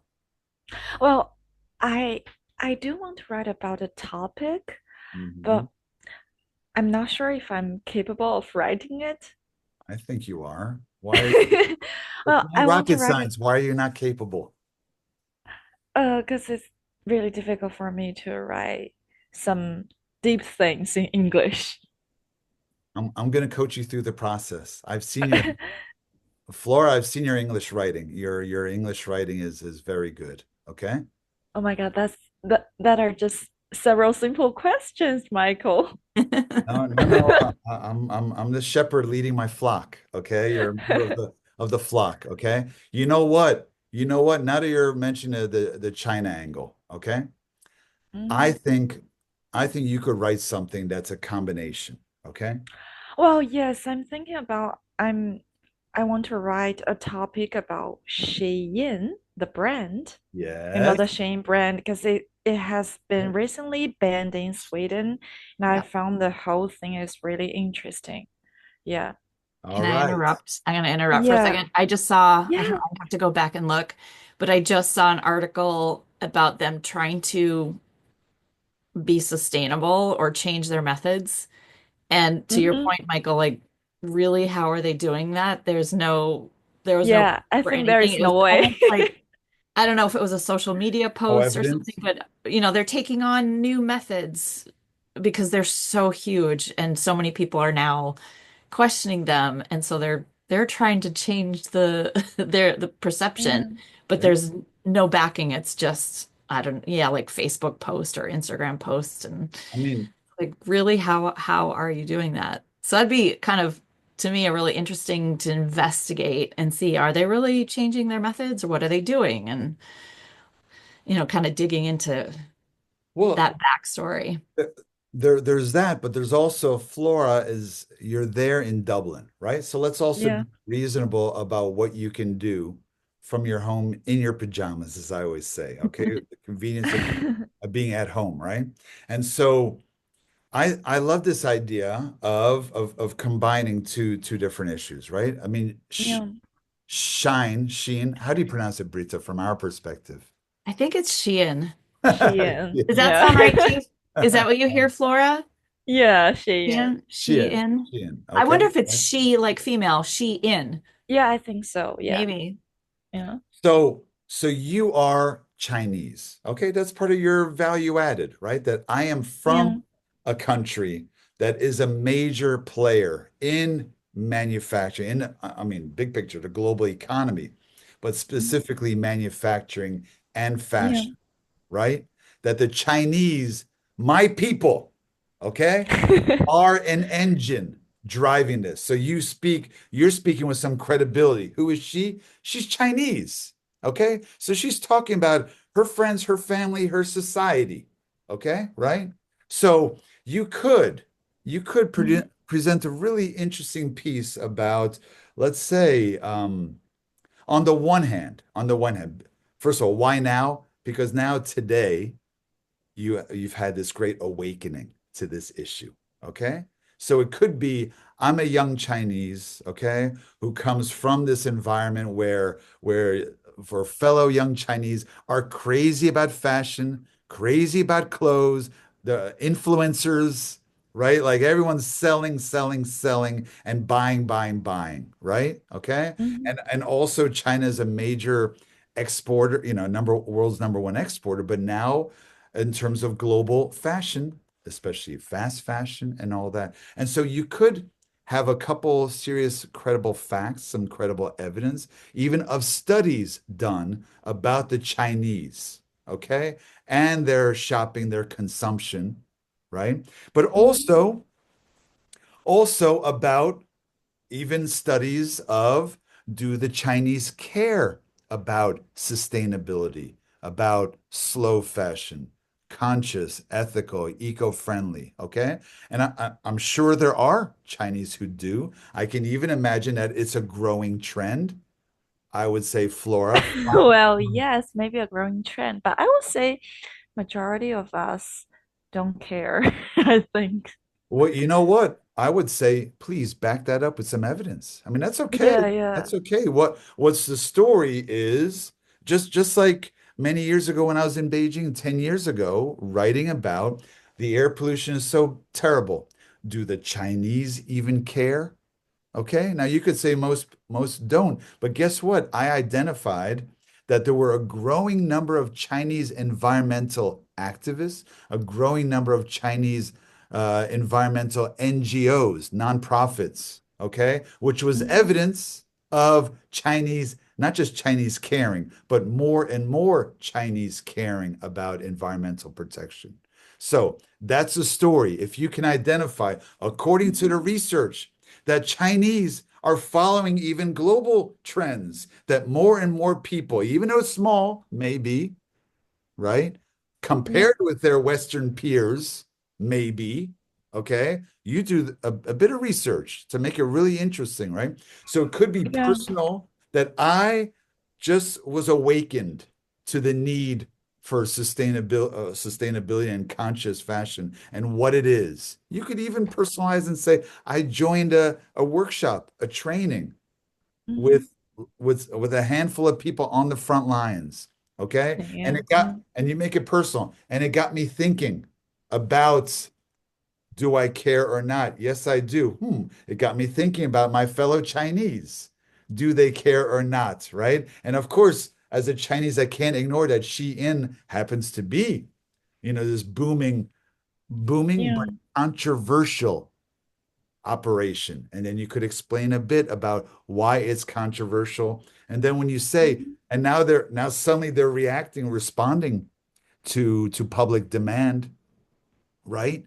But how are they responding? And as we discussed in the workshop, the need for evidence-driven content. And unfortunately, a company like Sheen may be falling short or may not realize the need to show, don't just tell you're doing something, but to prove it. That could be a really smart, interesting piece by you, okay, from Yeah. Dublin, right? Where then again, imagine yourself. There you are in your pajamas writing about China, but you're actually writing about global trends. This is what I'm talking about, the ability Mhm. to tell even international stories from home with enough online credible research to support whatever you say, okay? How you as a young journalist can also develop your own voice to write with more confidence. Okay, just back up Yep. whatever you say, do your best with the English. And guess what? Part of your story will be that I am Chinese and but that you're writing in English. Okay, I'll Yeah. help you polish up some of the language, but I've seen you write in English, and I think it's Brita, as I told her, I hate to say, you write better than many native English speakers. Okay. Oh, Britta, I just wrote several questions and sent them to Michael. It's really not a big deal. But you didn't use Chat GPT. No, the way she wrote it was very fluid. I won't even say fluent. I'll say it was very fluid, Good. very effective the way Nice. yeah, you wrote a one pager. So, Flora, what do you think about that idea? Yeah, that is great. Okay. You, Yeah. that's And that sustainability related. that would be an article that I would put on my blog. Oh. I would love to have the story behind Shein or a similar company and just kind of, getting really what is the true backstory because it's very confusing for people. People Yeah. don't know who to Yeah. trust. They don't know who to buy from. So to have an article that explains it and dives deeper into the reality, that'd be a beautiful article, very exciting article. So I'd Not love to only talk that, about that. Yeah. not only that, but like what Brita's saying right now, you can help open a window onto here's what the Chinese are saying about Shein and Yeah. about these related issues. Well, I don't think many Chinese know this brand because it's not All a ex Is it all China. export? Yeah, yeah, it's export. It's not a Oh, local It, brand. Yeah. but you it's know what? Americans. Americans are buying it. Yeah. Yeah, but you know what? No, I'm not sure I believe that fully. Okay. Remember, we're Yeah. not talking about the majority. There are millions of Chinese living outside of China, living in the West. Okay. So they Yeah. are aware and they bring back certain Western ideas, as you know, right? So you can at least surf around in Chinese, but in English, right? But you're surfing around to gauge what do Chinese think. All right, more broadly, what do Chinese think about fast fashion versus slow fashion? What do they think Okay. about concepts like sustainability and environmental social governance? Do they care about how their clothes are produced? Okay. Mm-hmm. And Siamanda at Parsons, at this very famous fashion school, Flora, here in New York, okay, she had 4 or 5 Chinese students who were talking about sustainability. Okay, they were coming Okay. from China and they were talking about we want to produce sustainable fashion. Right, the percentage may not be huge, but that's okay. Then you're going to say, especially if you can prove a movement, more and Mm-hmm. more Chinese are caring. Get some evidence. I bet those Mm-hmm. who track Chinese consumer trends, okay? Westerners studying in English, because again, it's the world's largest consumer market. So certainly there are foreigners studying Chinese consumer trends, and there are Chinese studying Chinese consumer trends. Just search Yeah. under sustainability, slow fashion, fast fashion, conscious, eco, whatever it may be. Okay. Mm-hmm. Now, on the other hand, Brita, including Flora's story on your blog would also be an impact story that Mm. she could become. Oh my God, I haven't written yet. Well, Please don't okay, say that. you will, If you I write a will. very bad feature. Oh, No, stop. no.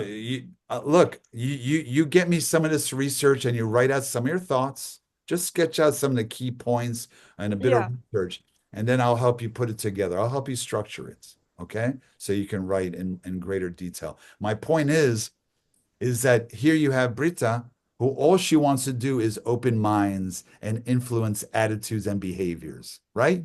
Exactly. Okay.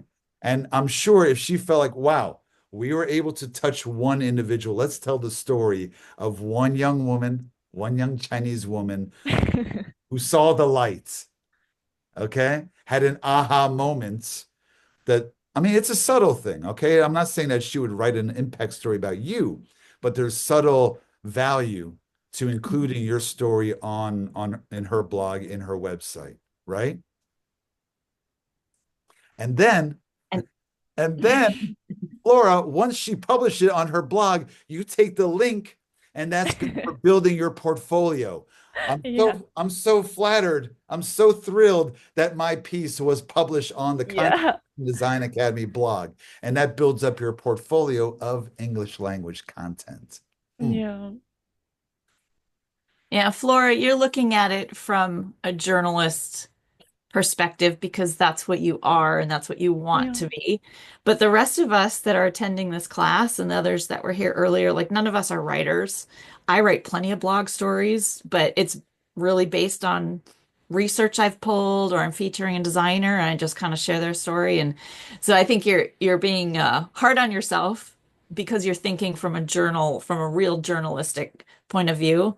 But as someone that myself that I write blogs, it's really I'm just kind of recapping research I do. I don't know if it's written in the best way, but at least it's getting a point across and so don't worry, just to reiterate what Michael is saying, I think what you would write would be amazing and with Michael's help, I'm sure it Yes. could be a wonderful article and so Oh, thank so you. yeah, just go easy on yourself and Mhm. uh yeah. Mhm. I know you You know what, Brita, by now I've taught several thousand young Chinese. Okay. And unfortunately, some of them can be very unfair to themselves. Okay. yeah. A little too tough on yourself. Mhm. Flora, I would not have invited you to this workshop if I didn't believe in you. I do Wow. believe in your ability to do that. Okay. Okay. Just Okay. do the research, make the effort, and I will lead you to produce that content. Okay. Yeah. Okay. All right. Okay. Good. All Good. right. We have a deal. Okay. Okay. We've all Okay. got homework to do. We all have homework to do. Okay. I like Yeah. that. And then tomorrow we'll be focusing more on how to create the content. Okay. Okay, cool. Okay. So, a very quick recap, and we'll say Yes. goodbye. So for people that are watching the recording of this, who aren't here in person, Yeah. you have homework as well, and all the slides will be available, and they can go back and figure out that Darwinian slide and all the different types of content and do the same homework that you're giving us today, and then they can reach out to you to take those next steps and continue on with part two Yes. tomorrow. Well, thank you very much. You're right, Britta. Let me speak directly to you, the anonymous viewer, okay? Which is I do want to encourage each of you to try this for yourself, okay? And to think through the combination of, okay, what are my short-term and long-term objectives? What am I trying to achieve moving forward, okay? And do I have evidence to prove that Mhm. A, I am who I say I am and doing what I say I'm doing, but I'm able to do it well, that I am as good as I claim, right? And for you to, at the same time, once you think through what do I want to achieve and why, short term, long term, then think about who would be potentially consuming that content and be very honest with yourself. It could be a potential employer. I want someone who sees my ability to do X, Y, Z. I want to be hired by a large fashion brand, right? And I want to work for their communications section or their sustainability department or whatever it is. Okay. But then to match up who they are, what do I want to achieve? Okay, and then for you to choose one of the six pieces of content that you feel is most urgent for you, most pressing to show, not tell, any of these objectives that you have. Okay. Wonderful. All right.